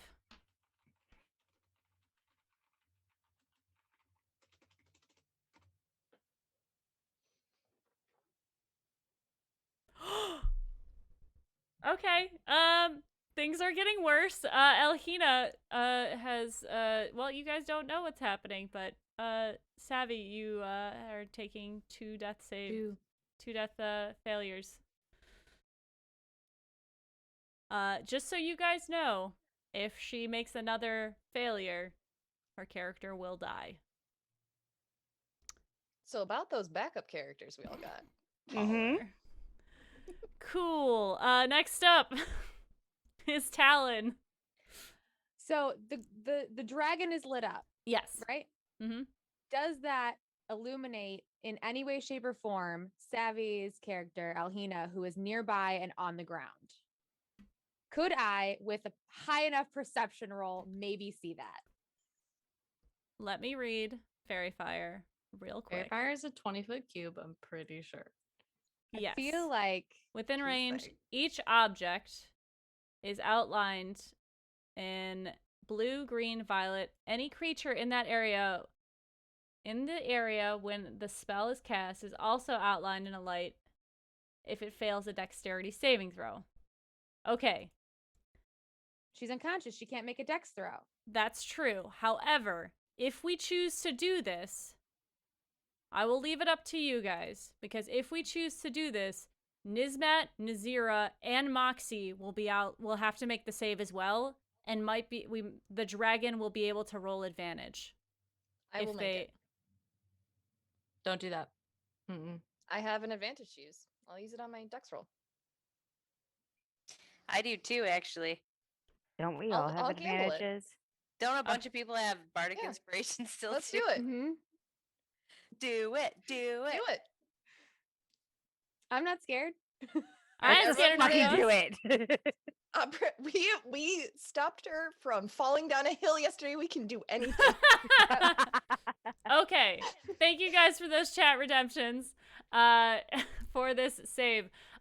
Okay. Nazira, you went before Alhina. Yes. Alhina is going to have to make the dex save too for this to be copacetic. Are we all okay with this? Everyone has 2 Yes. advantages, okay? Okay. All right. Make your rolls. So This was a dex? dexterity saving throw. Yes. Wait. Okay. Wait. Tell me what I need to roll first. You don't, Nazira. You're casting the spell. You don't need to roll. Okay. Megathorpe. We I'm all need a busy, I'm moment. concentrating. Okay. Okay. You need to fail it for this to work so that Alhina can be seen. You guys. I Wait, need to what? fail it. Alhina needs to fail.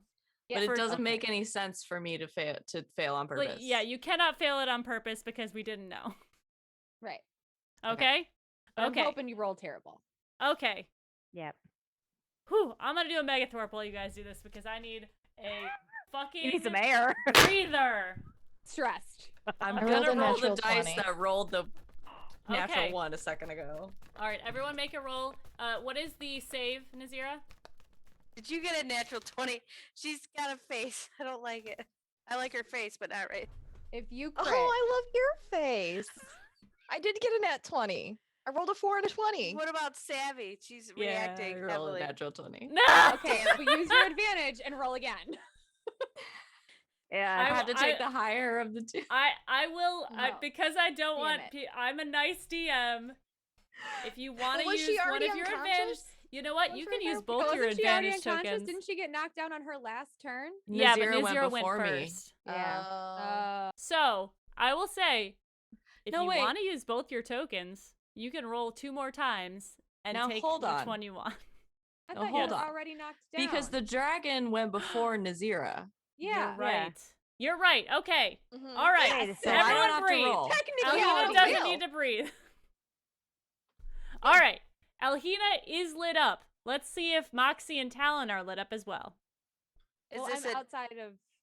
No, 20 you're feet, right. aren't I? Just Talon's Moxie. not in Yeah, the. just is this Moxie. a dexterity saving throw? This is a dexterity saving throw. What do they need to beat, Nazira? 13. I didn't use advantage. I got a natural 20. Bow, Yes, bow, Nat bow. 20 club. All right, Mm. we've done it. We've Huh? done it. Okay. Talon, it is your So, turn. Alhina's I on the can ground. see my for some friend, reason. the centaur, on the ground. Yes, you And can. we're all Got like, son of lit a up. bitch. But you cannot see them. You can only see their outline. So if you need to cast a spell where you can see them, you have to go to her. Yes. I see someone on the ground. It's not the size of a dragon. Oh, it's definitely a horse person. Yeah, definitely a horse person. So I am running into the fog to that person. I'm sure that's less than 30 feet until I can see her. Yes, correct? you can do it. You can do it. Okay. So I'm gonna Everyone get there, see it's Alhina, and cast Cure Wounds. Okay. For 5 healing. Because I rolled like shit, but I can still get her up, I think. Yes, you can. Some days the dice gods are on your side.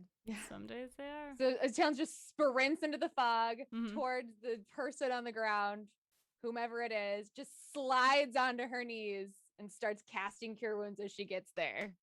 And your homebrew dramatic. rules, LB, like it's just the potions that do max, not spells. Correct. Okay. Correct. Yeah. Oh wait, what did I say? What did I say? Oh, I don't know. I wrote Um, down potions, but You Healing- just said potions. Yeah, Okay. healing potions do max, and healing potions take a bonus action. okay, thanks. Cool. Okay, She's up. she is up. I think this is a good spot to take a break at. We all take a breath and get a drink. And thank you guys in chat for being. Bud, thank you very much for that. We will address that when we come back. But we're all gonna take a 5 to 10 minute break to take a breath. We're gonna come back and see if we can kill this goddamn dragon. All right. Remember to breathe. Remember to Because breathe. we're All right. not. It's literally red. All right, we'll see you guys in a second. Bye.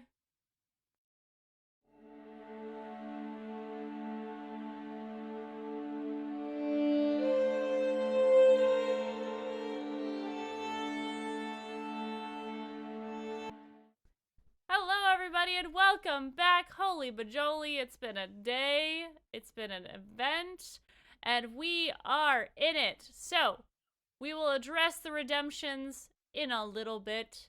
I need to figure out how to make it so they're not like. Anyways, for now, it is now Nizmat's turn. Nizmat. Be- Yes? Before I take my turn, I redeemed a Megathorp just to make myself feel better about this Okay, situation. all right, okay. All right, we are going to do a Megathorp. Is everyone ready for a Thorp? All I right, need this I'll right count it now. down. 3, 2, 1. We all need to take a breath. We need to take a moment to breathe. I scared the shit out of a cat that just happened to be in here. I'm not sure where he went. Thank you very much for that redemption, Sarah. And we are gonna get back in it. RJ, stop! Okay, we are gonna get back in it, and you guys, next up is Nizmat. So go ahead and do your turn. Do I have any advantages left? You have 2. I've used 2. What did you use them for? I used them on 2 other rolls already. You- I used you it to have go straight been given roll them for back. one. What's that? You have been given them back. Oh, thanks, chat. Okay, Mm-hmm. well, we're gonna go back to hidden with the Warhammer, two-handed like. Do it, do it. I rolled a 3 and a 20. Solid. So the 20 hits. 18 points of damage. Thank you for calculating that for me, D&D Beyond. Yay, D&D Beyond. 2 points of rage damage. Plus 2 points of rage? Yes, ma'am. Okay. All right.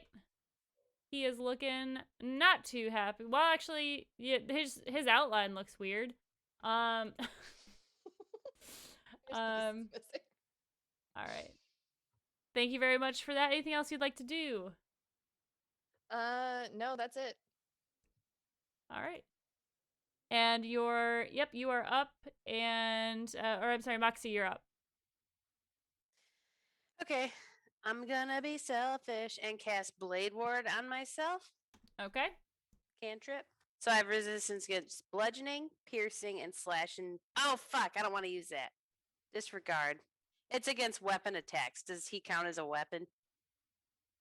No. No, they're natural attacks. Well, I was excited to have something to do.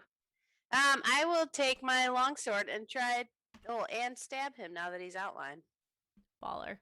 Do it. And I got a 22. 22 hits. And I did 3 damage. Yay. You've done it. And then for my bonus action, I want to use Bardic Inspiration dice for Mantle of Inspiration. Okay. And grant 8 temporary HP to everyone else. Or to the people I can see. You cannot see anyone still. Fuck, You're still in the fog. God, I keep forgetting. Never mind. I don't want to do anything. Wait, am I glowing? Does that count? She can't see you. She can see her. Dang it. Yeah, your you said outline. that earlier. Outline for Dang a it. minute. Sorry. I'm really good at D&D. That's it. I'm gonna be done now. Fair. All right. Next up is this dragon. And this dragon is very upsetty at what's going on. And it has a new friend in front of it. So Talon, he's gonna bite at you. Oh, shit. Drop the Bane dice. If it dropped off the table, it doesn't count. It doesn't We need the Bane dice. Don't drop the Bane dice. Also, it's a cantrip, or it's a D4, so it's a caltrop on the floor now. Okay. Is one with the floor. Oh boy. Yeah, it is. So that's +4. That's still a 23 to hit. That hits, yeah. Okie dokie. Yep, And his I'm teeth not come Zeus. at you. Oh, hey, Taco. You happy about being in here? And that is going to be, 17 damage. No, I'm alive. It's fine. Everything's fine. Cool. And then he is going to kick back at Moxie. Sorry, I'm concerned about this dice that is just gone for forever. Because I know I'm going to step on it. That is not the dice I wanted. Alright. Okie dokie. Oh, that is not going to hit. That is less than 10. Sweet. Alright, you can feel this, the force of this foot coming towards you, but it does not make purchase. Alright. That is the dragon's turn, and then next up is Nazira. What would you like to do? Since I am still hidden, I would like to use my short bow, and I want to try and smack this fucker in the face. Probably won't, but goals. All right. So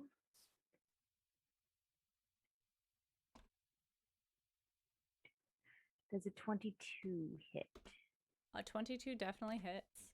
Cool.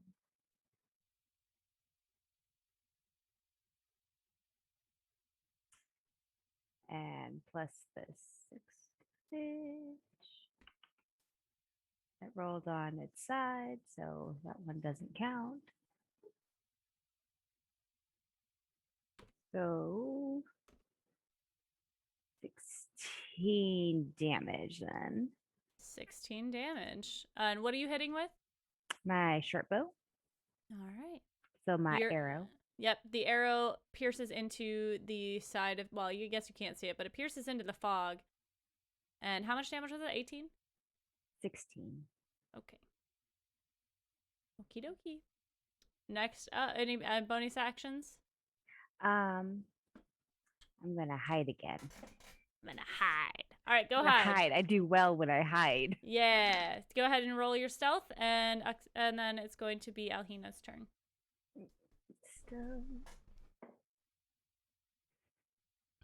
I got an 8. You have advantages that you can use. I want to take my advantage. Mm-hmm. That's a 20. All right, I'm gone. you hide well.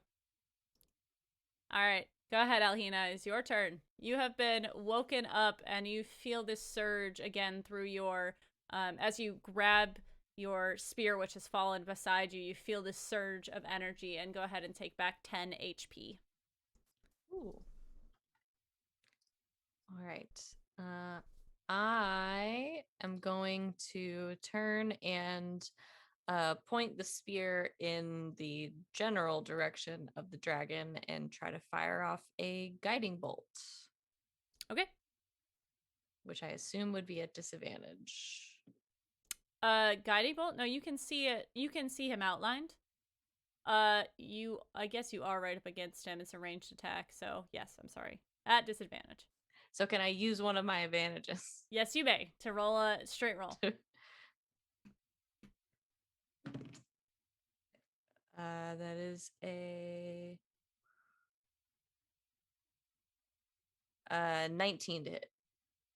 19 does hit. Sweet.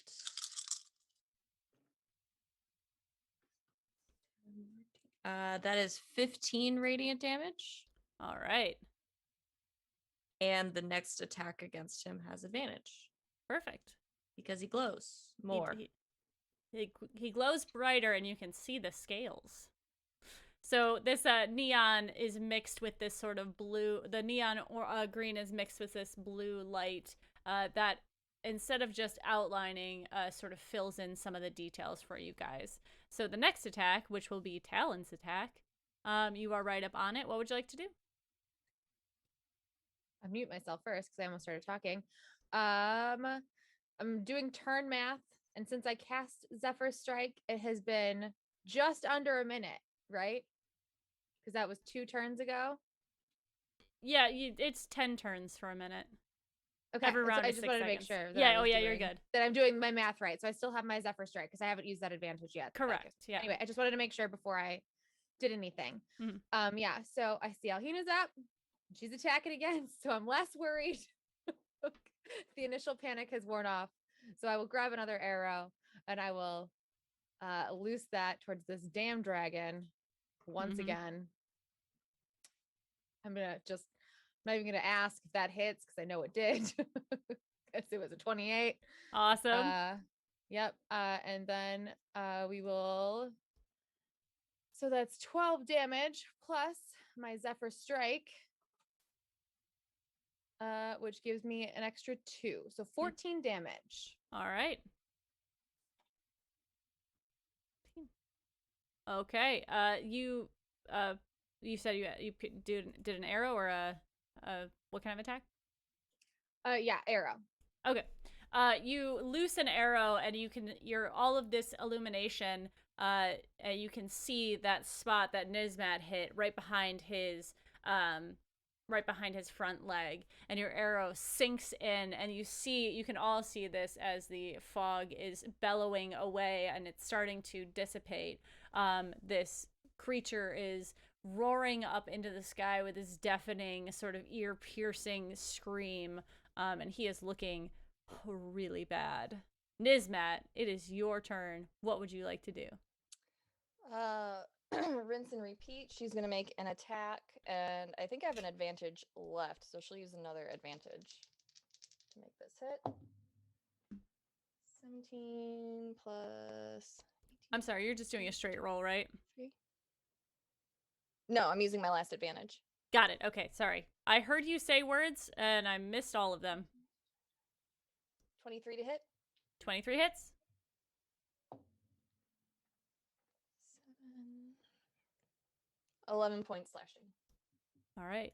Nizmat, how would you like to kill this dragon? She's gonna bring her warhammer down square between its eyes. Baller. You see this, he turns as this arrow strikes into him, and Nizbat, his face goes directly in, well, their face goes directly in front of you, and you bring down your hammer, and you guys can hear this crunch as it just pierces directly into this creature's skull. It, again, gives this wail, and it seems to have, something, obstructing his throat as he yells, and he then twitches for a moment and slumps, his body, his wings, everything slamming down into the ground, dissipating this fog that was around him. And that is the end of combat. Well, Moxie's like, well, fuck. And I want to go over and, like, poke at the dragon. See. And just look at it. I mean, he probably doesn't have anything, but I want to check. All right. You want to check what? I don't know. I just want to look at its body. Like, Sure. Yeah, you are definitely able to do that. You can like give a it seems to be a small dragon compared to the stories you've heard about dragons. Perhaps it is juvenile or young or like whatever. It is sort of a gray blue. It has full wings that are sort of bat-like in their construction with the spines. It has these sort of spines that go down, spikes that go down its spine, and all the way to the tail that has a sort of like dragon-like extra spikes coming off of it. on his I try to yank one of his scales out because I think they look cool. Sure. If Yeah, that's if possible. if you want to get under his scales, you can definitely take one out. Yeah, and then I'm taking one of the little spines and just yanking, see if I can yank one of those out. That's going to be a little bit more difficult because that's actually attached to his spine. But if you want to try and muscle it out, you definitely can. You know what? I'm not feeling so great. So I just give it like a kind of pull and I'm like, yeah, fuck it. But I'm pumped that I got one of his scales. Baller. Would we be able to like pull out any teeth or take some You can. claws? Again, Ooh. That's I want a tooth. teeth Or are scale. connected to the skull. Fine, I So want yeah, if you want to try and like get trophies, you can. Getting scales off is a little bit easier. But if you want to get like one of the teeth, you're gonna have to either like you're gonna have to sell me on a like a dexterity, like getting it out with I mean, maybe Nazira could. well, it said. I You know what, let's just looked it up try 'cause I it. was wondering. It says a dragon has approximately 40 harvestable teeth in its mouth. Each is worth 2 gold piece. You can sell them for half of that easily. Roll a 66 plus 4 to see how many you harvest. I love that. I want to try and pull out a tooth with my dexterity. I want to Nizmat. make some. I want to. Is this a wormling or is this just like a young It is dragon? It is a young dragon, but I will before we do this, Nizmat, this is a dragon in front of you. Your mother is a dragon. How do we feel about this? You are a dragonborn. I was about to ask that. I know. I was just thinking about that. That's probably not great. I was just thinking about Yeah. making arrowheads from the teeth. Nizmat, Would is be this really cool. okay? I'd prefer to not be here. She's Okay. gonna walk away and she's gonna go take care of the kid. Then I'm gonna stop what I'm doing and not do it at all. I kind of look Alhena's shifty. Alhena's gonna go with her, looking uncomfortable Moxie about like this whole looks thing. shifty eyed and puts the scale like into her pocket real quick. Like, nothing. I rolled a 20 for the tooth. What did you roll? Dexterity. Okay. All right, you were able to maneuver your blade into this mouth and you can get out one of its teeth. No, don't tell Nizmat. As I look over at I'll keep it to Sally and myself, but Moxie. I've decided I'm never mind. I wasn't Mhm. thinking. I was just excited about making arrows out of dragon teeth. And Hey that's- man, we loot human bodies. I mean, you make a good point. No We're okay with shame. it. But I'm just gonna. Don't tell Nizmat. You know what? or Never mind. Alhena. I'm just. Yeah. Never You mind. didn't see this. I feel uncomfortable all of a sudden. Nismet and Alhina, you guys move back over to Jimothy. He is cowering behind the tree now, but he kind of is peeking out when he hears like the sounds of combat subside, and he kind of is just like wide-eyed looking at you guys. Nismat will get back down on his level. Are you all right? Is that a real dragon? It is. How did it get here? I don't know. Are there more? In the world, yes. Here? I don't think so. There could be, though. I don't know if I could be an adventurer. Do you understand now why I pulled you out of combat? Uh-huh. But you I'll guys look carry so yours. brave and I wanted to help. Well, one day you can be brave too. But for now, we have to get you home. All right? Okay. That armor looks heavy. Would you like me to carry you back? He just nods. She'll pick him up. Look at Elhina. Don't look at the dragon right now. And what he'll do is he's gonna like wrap his arms around you, and sort of like put his head on your shoulder and like nuzzle in. Mm-hmm. She'll take the long way around where her friends are at the dragon, Mm-hmm. not knowing what they're up to, not wanting him to see Yeah. anything post-fight. Okay. But she'll take him around and get him to the other side towards where we were going. Mm-hmm. I'm gonna try to round up the horses. Okay. I'm gonna send so- Root to Sure. look through Yeah. the trees, see if we can find them. After It I is- was thinking about what we were doing and got a little uncomfortable, walk away Mhm. from the dragon corpse and go find the horses. That's what I should Yeah. be doing. You guys are able to round up the horses. It takes you about 20 minutes to do so. They've gone pretty far, but Root is able to hunt them down, and you guys can, once you have one horse, you can start kind of gathering the others, and you are back on the trail. Give me one more survival check to find this town.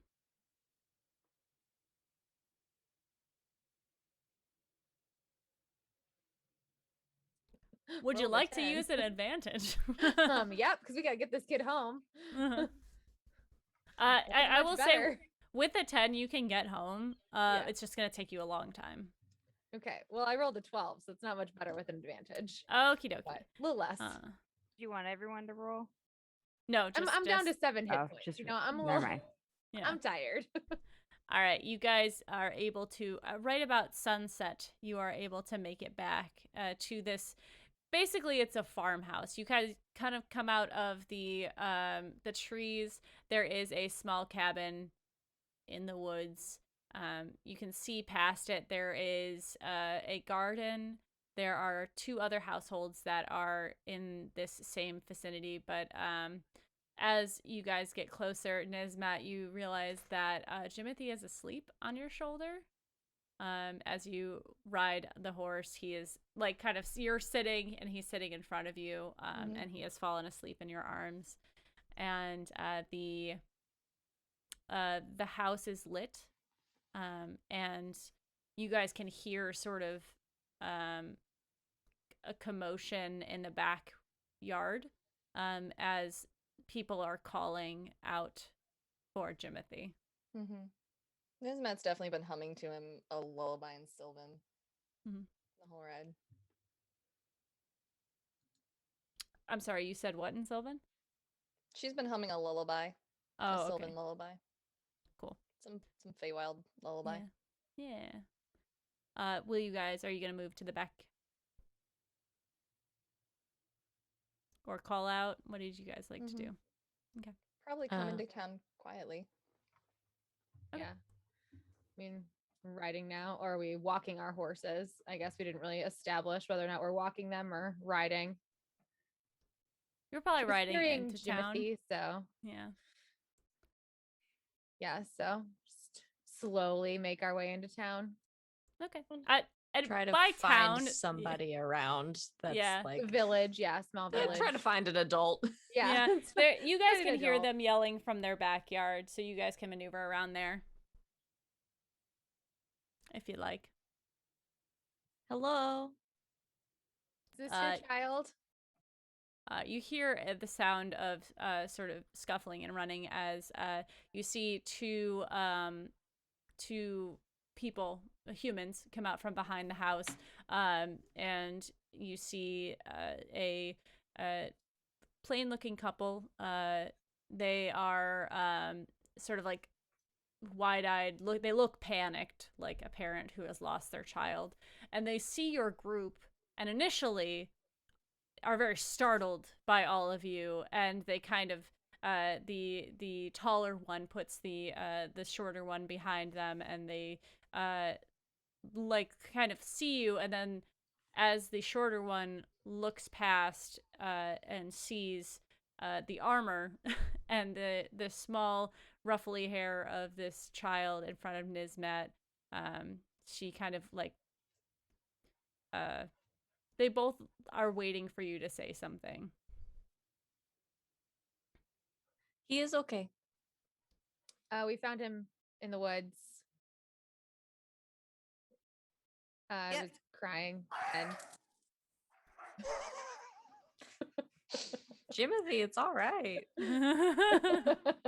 yeah, we found him in the woods. And I believe this belongs to you. She's gonna hand him the pieces of the armor that she'd been carrying. Mm-hmm. And He's offer been them out. asleep for some time. Would you like me to put him in a bed?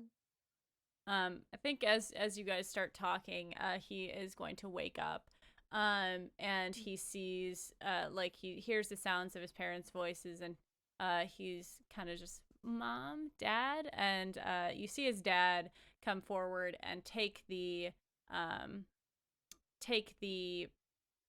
armor from you, and the mother like reaches up for Jimothy for you to hand off.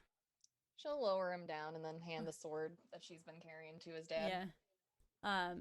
The father has a very stern look on his face, and the mother kind of looks up at him, and in this moment they exchange sort of a conversation of sorts, which you guys can all recognize as like, we'll talk about it later sort of situation. And they kind of look at you and they say, thank you so much.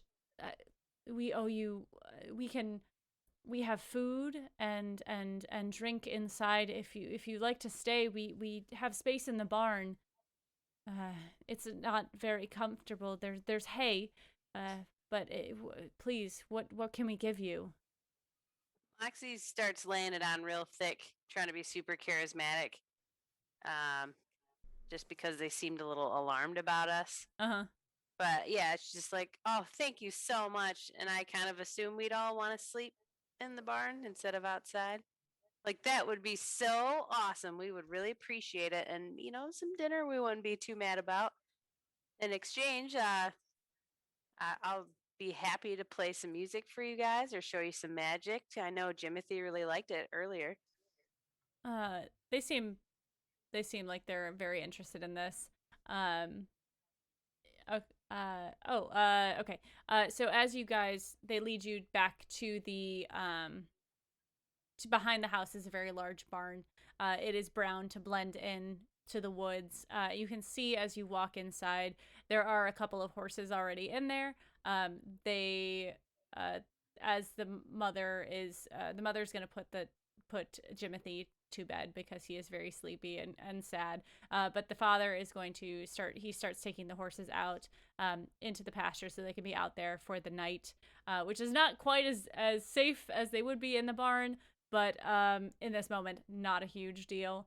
And I think that the dad, as he is like kind of like getting the hay ready for you guys, like kind of like trying to make a bed shape for you guys, he is going to kind of reach into one of his bags and hand Talon, who was the first one to speak to them, he's going to like take your hand and place a vial in it, and he's going to like close your hand around it and say, I don't have much to give you, but please accept this. He's a fool boy, but he is trying to be brave. One day he'll be ready, but not now. And he's going to give you a health potion. Oh, well, thank you. He was adamant about wanting to be brave like you. So, My wife insists that I tell him bedtime stories of my travels, and I think they've gone to his head a little bit. well, sounds like you're a good father, and there are not enough of those in this world. So, you're doing something right. He just wants to be like you. But maybe make sure that he tries to be like you closer to home. Because there was a dragon. There was a dragon? Yep. Probably should have left that part out. There hasn't been a dragon in these woods since the dark times. What kind? Can we all hear this? Yeah. Oh, yeah. While he's saying that, I'm like, oh, yeah, here's one of the scales that I took from it. And He maybe... kind of he looks at it, like he won't take it from you, but he'll look at it and just like he seems like he's in shock. Like this, like one, his child was out there by himself all day. Two, the fuck was a dragon doing here? And he kind of just what kind of dragon was it? Would we know this? You know it was blue and gray. Nismat? It was blue and gray. Possibly a young blue dragon. I don't. It made very loud sounds. Not just like a normal dragon. When it It when it didn't went fight to with attack, electricity. And it was fog. like it screamed. So maybe keep everyone close to home for a while, because I mean, Yeah. things like that are out in the woods. Yeah, we don't want to find its mom or Mm-mm. dad. Yeah. It was Thank not you. like any dragon I've ever seen. I mean, I've never heard. I was out on adventures, but I've never heard of a dragon like that, and not here. That's why we settled here.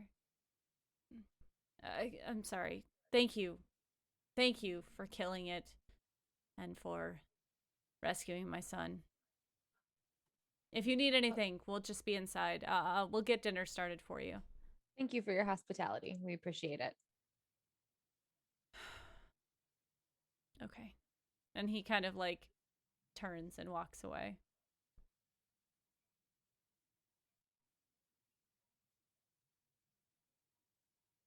Well, that shit was crazy, right? I'm gonna chug the Anybody? health potion. All right. Yeah, you can take 10 health back. Just down it in a gulp. Like, Mhm. yeah, that was intense. Is there What anything the else you guys? Fuck. Go ahead. Like, how did a dragon, like, anybody have this? Nismat, obviously you are a dragonborn. Like, do you have any idea how it would have gotten here? Traveled on its own 2 feet. Well, Flew if it was obviously. capable of flight. It was old enough that it wouldn't be near its mother anymore. Well, that's a plus. Most dragons get kicked out of their nest.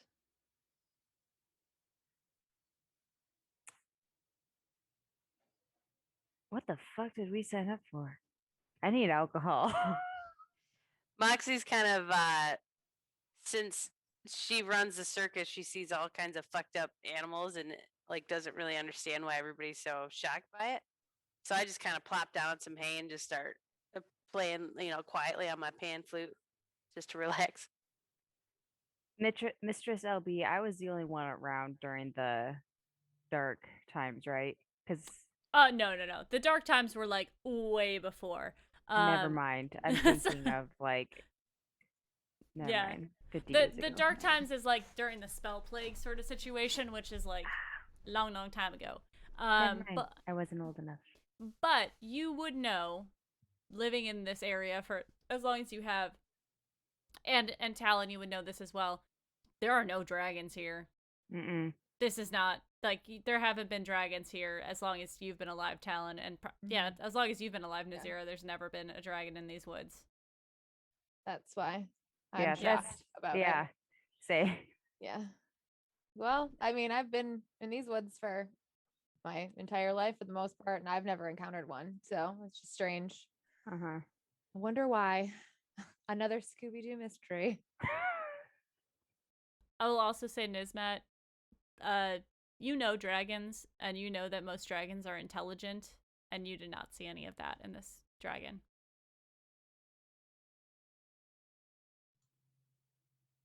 Would I get the sense that it might have been something magical that was conjured? Possibly. I mean, with the logic that has been given to you, yes. It is something that wasn't supposed to be there and was there. Maybe someone put it in our path. I'm not sure that dragon was created of normal means. It could have been conjured. That's interesting. Who could Valeria did conjure? say that we would there would be things in our way along our quest. I just didn't think it would only take a couple days for that I'm to not happen. surprised by that, to be honest. I expected like people, not Yeah, someone not conjuring a fucking dragon. dragons. It's a Yeah. pretty big thing to conjure up, I feel Yeah, like. that's but- something powerful. That's on our tail, I guess. Bada ching. Yeah, we're just gonna have to really keep our wits about us, I guess, if that's the kind of stuff that's gonna be in our path on this quest for Valrea. But did someone conjure it intentionally to us because we went off book by helping that kid out? You know what I mean? So I'll Mm, say this. I've never been snuck up on something that large in my life. I Same. feel like I would have heard that coming from a long distance, but maybe I'm just off my game and distracted. It was rather peculiar. what if it was Jimothy?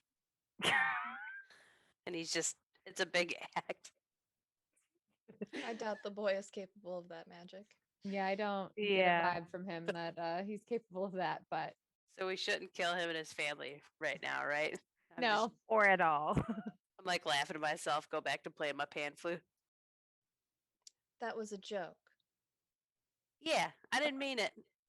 Good. It was a funny joke. I think Ismet had like her Liz hands that on her was forehead. ready to like Just kill you, relaxes Moxie. back down. Alhina, what are your Confused as to thoughts? why nobody else is grabbing their weapons. Mm-hmm. She'll get comedy eventually.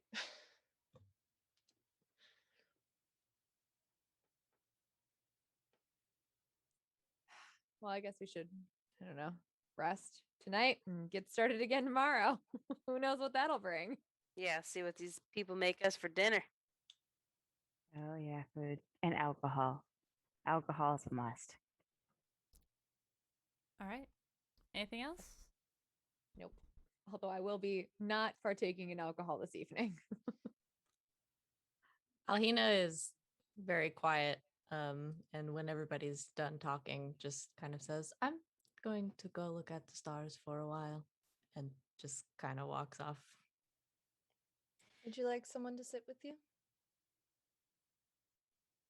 If you like. Miss Metal nod her head and get up with you. I'm gonna go as well. With the ruse of going to check on Root, but really I'll be close by to wherever they go while I'm having a little chat with him. Nazira's gonna stay inside because she doesn't want to impose, but she will get the details from someone later. I kind of wanted to go inside and see if the family needed any help. Sure. And then, yeah, I want to lightly knock on the door. Sure. Oh, we'll get to that in just a sec. Yeah, Alhina, Nismat, Talon, you guys walk out the back of this barn. There's a bit of space under the trees where you can see the stars. There's still a lot of tree cover here, unfortunately. We're kind of in the depths of the woods, but you can see up into. You can see some of them. Not as well as if you were out away from light.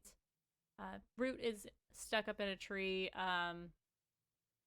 probably picking at itself and cleaning himself. But you are able to see the at least a little bit of the sky.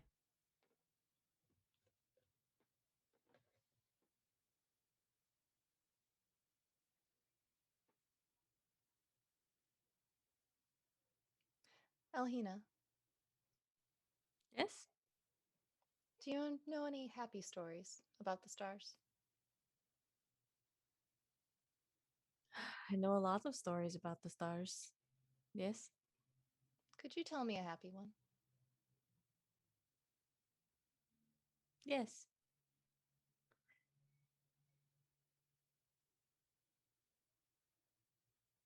Once there was a man, and he had a partner whom he loved very much. But his partner was sad. He didn't know why, but they were sad. And so he tried everything to make them happy. He went out and picked them flowers, and it did not work. He went out and bought them gifts, and it did not work.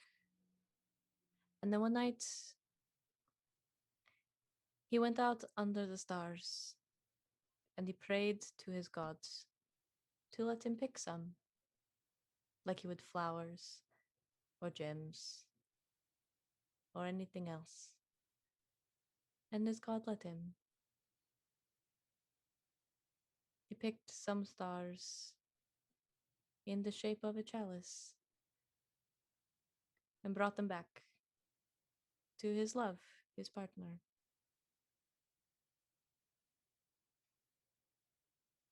And they made him happy. They healed him of what was ailing him.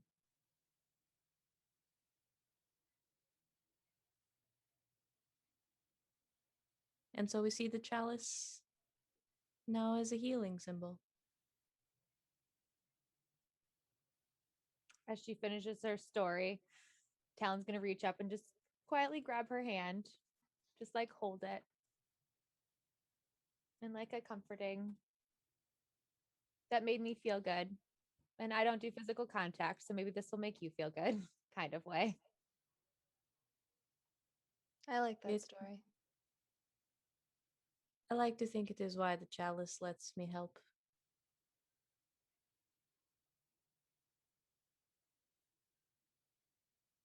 It is kind.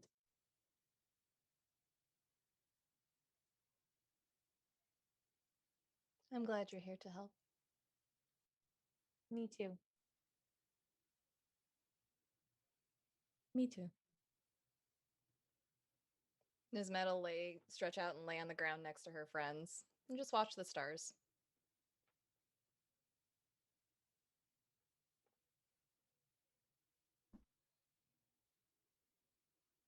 I think I probably fall asleep like that.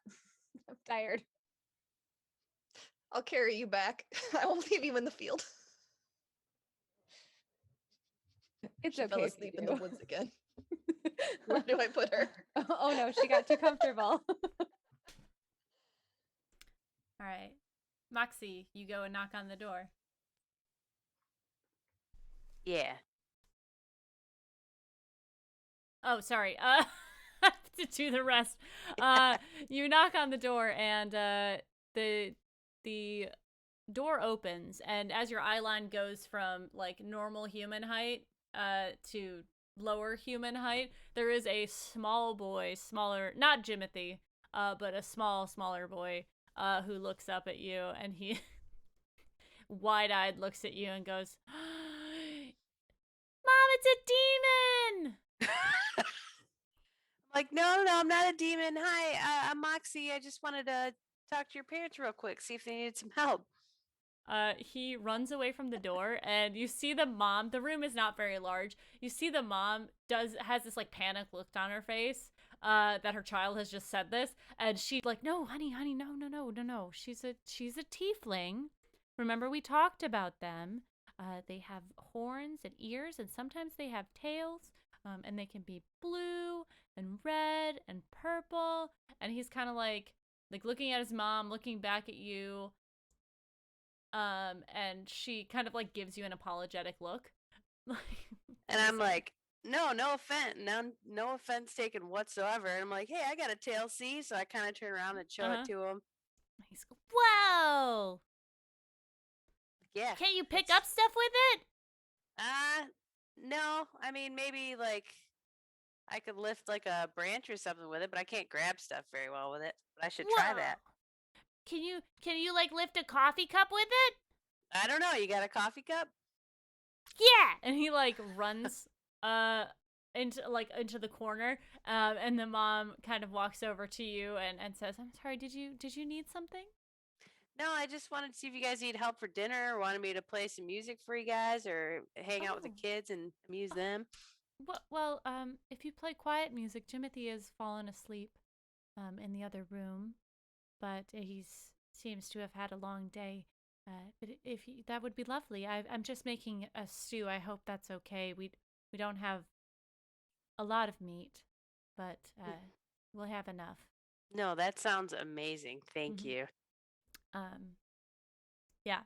And the small boy, who you have heard his name is William, comes back with a cup that is slightly misshapen. It looks like somebody tried to make a mug and then it kind of flopped a little bit as they were finishing the process, and the handle is like a little too big. Perhaps like a child made it. And he kind of hands it to, well, he like hands it up towards your tail, to see if you can like put your tail through it. Yeah, so I imagine I probably have at least that much control over it, so I try. Yeah, I'm like, put your hands by it, make sure I don't drop it. Yeah. You are able to like stick your tail through it, and like it kind of slides up to the point where it cannot slide up any further, and he is just enthralled by this. He is like, yeah, and then the mom's like, shh, your brother's sleeping. But he seems to, and he is actually going to, as you, if you'd like to play for them, as you play, he is going to play with your tail in this, like he's going to start putting things on your tail if you allow him to. Yeah, I'll let him do it. Yeah. Kind of makes me laugh. But yeah, the mom is very like appreciative that you're being good with him and entertaining him while she can cook and chop things and doesn't have to entertain him yourself. Nice. Baller. Nazira, you are in the barn by yourself. Is there anything that you are particularly doing? Not really. Just kind of thinking.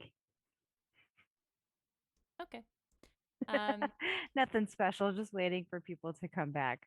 Yeah. You sit there thinking about the day, about a dragon, about combat, casting a spell, all of these things that have been happening to you. And you blink. And as you blink, you open your eyes to see a forest around you. You're pretty sure that you are just in a barn. Fuck.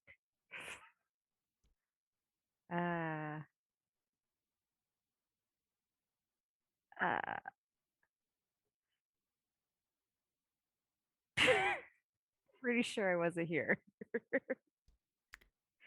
You look around, and you see behind you. You're still sitting in the same position you were, but as you look behind you, you see a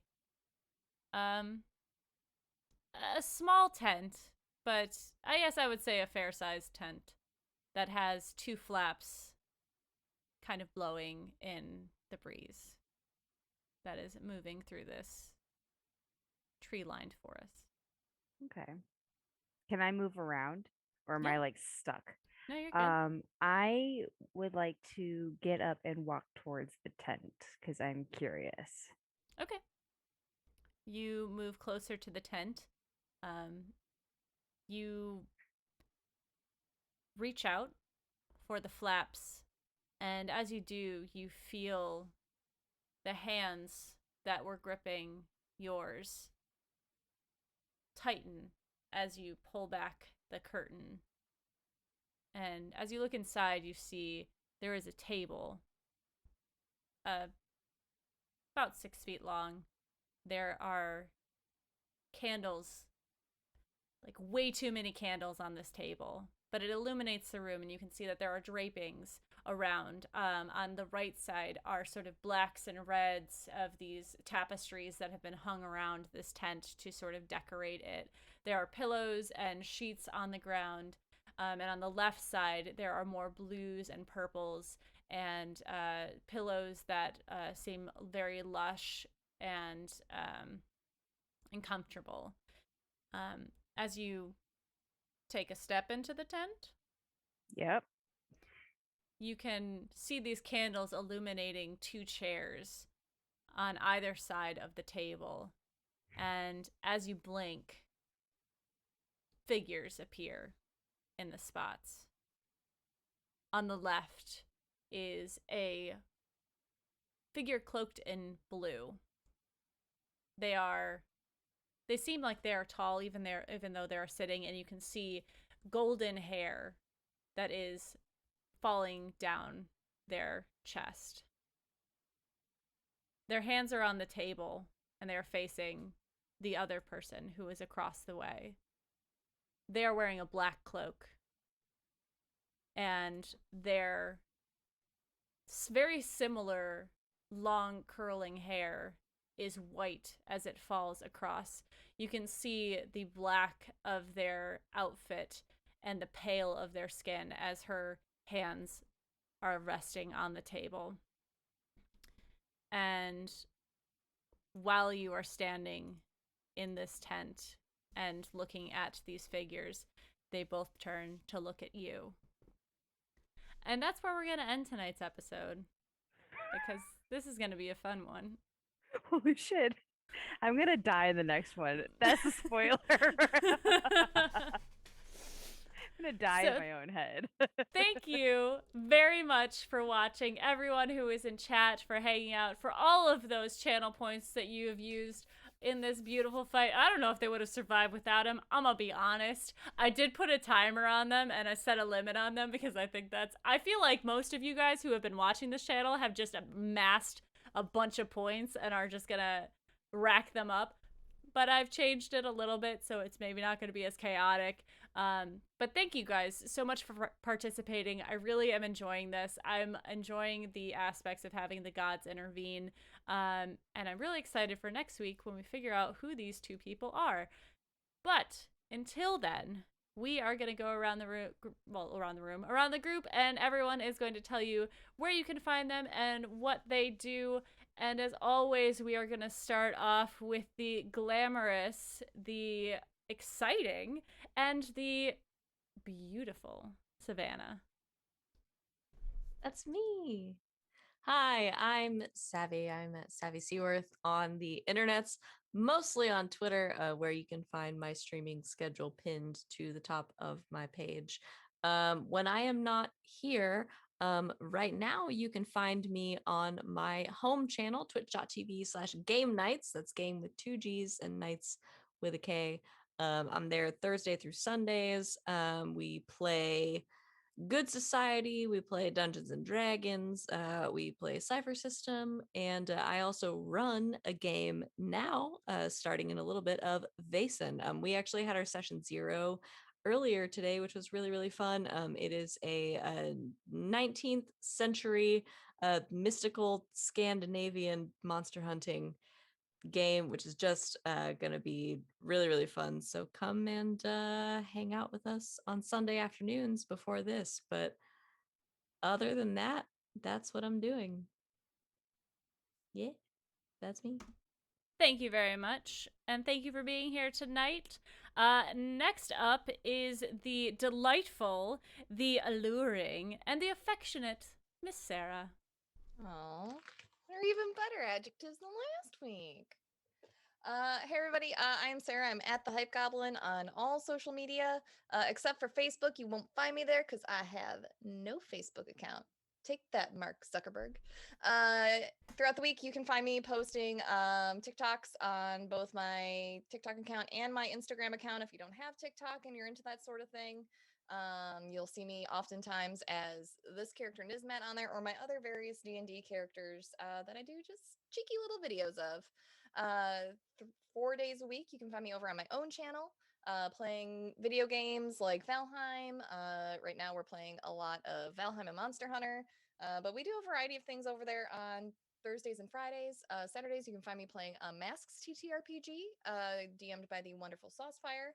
And if you'd like to start your Sunday mornings with me, may I offer up another homebrew game, Nexus Adventures, at 9 a.m. on Sunday mornings, DM'd by the gorgeous Alyssa Vamp. And that's it for me. I was unmuted the whole time. Haha. Next up is the powerful, the kind, and the trustworthy Tanya. Interesting. I like the powerful part. Anyways, I'm Tanya. You can find me at Tanya Roland. I do a weird improv podcast called Spider Facts with Billy. You can find anywhere you get podcasts. If you live near Kalamazoo and want to see some real live weird comedy in person, June 11th and 12th at Dormouse Theater, you can find my group Family Secret on Facebook to find information about that. And I won't be here next week. I'm sorry. I'm going to miss you guys. And I'll catch you later. And that's Ted. Wonderful. Thank you very much. Those are all negative adjectives. I can't use those. Next up. This is a good one for Rachel. The assertive, the caring, and the creative Rachel.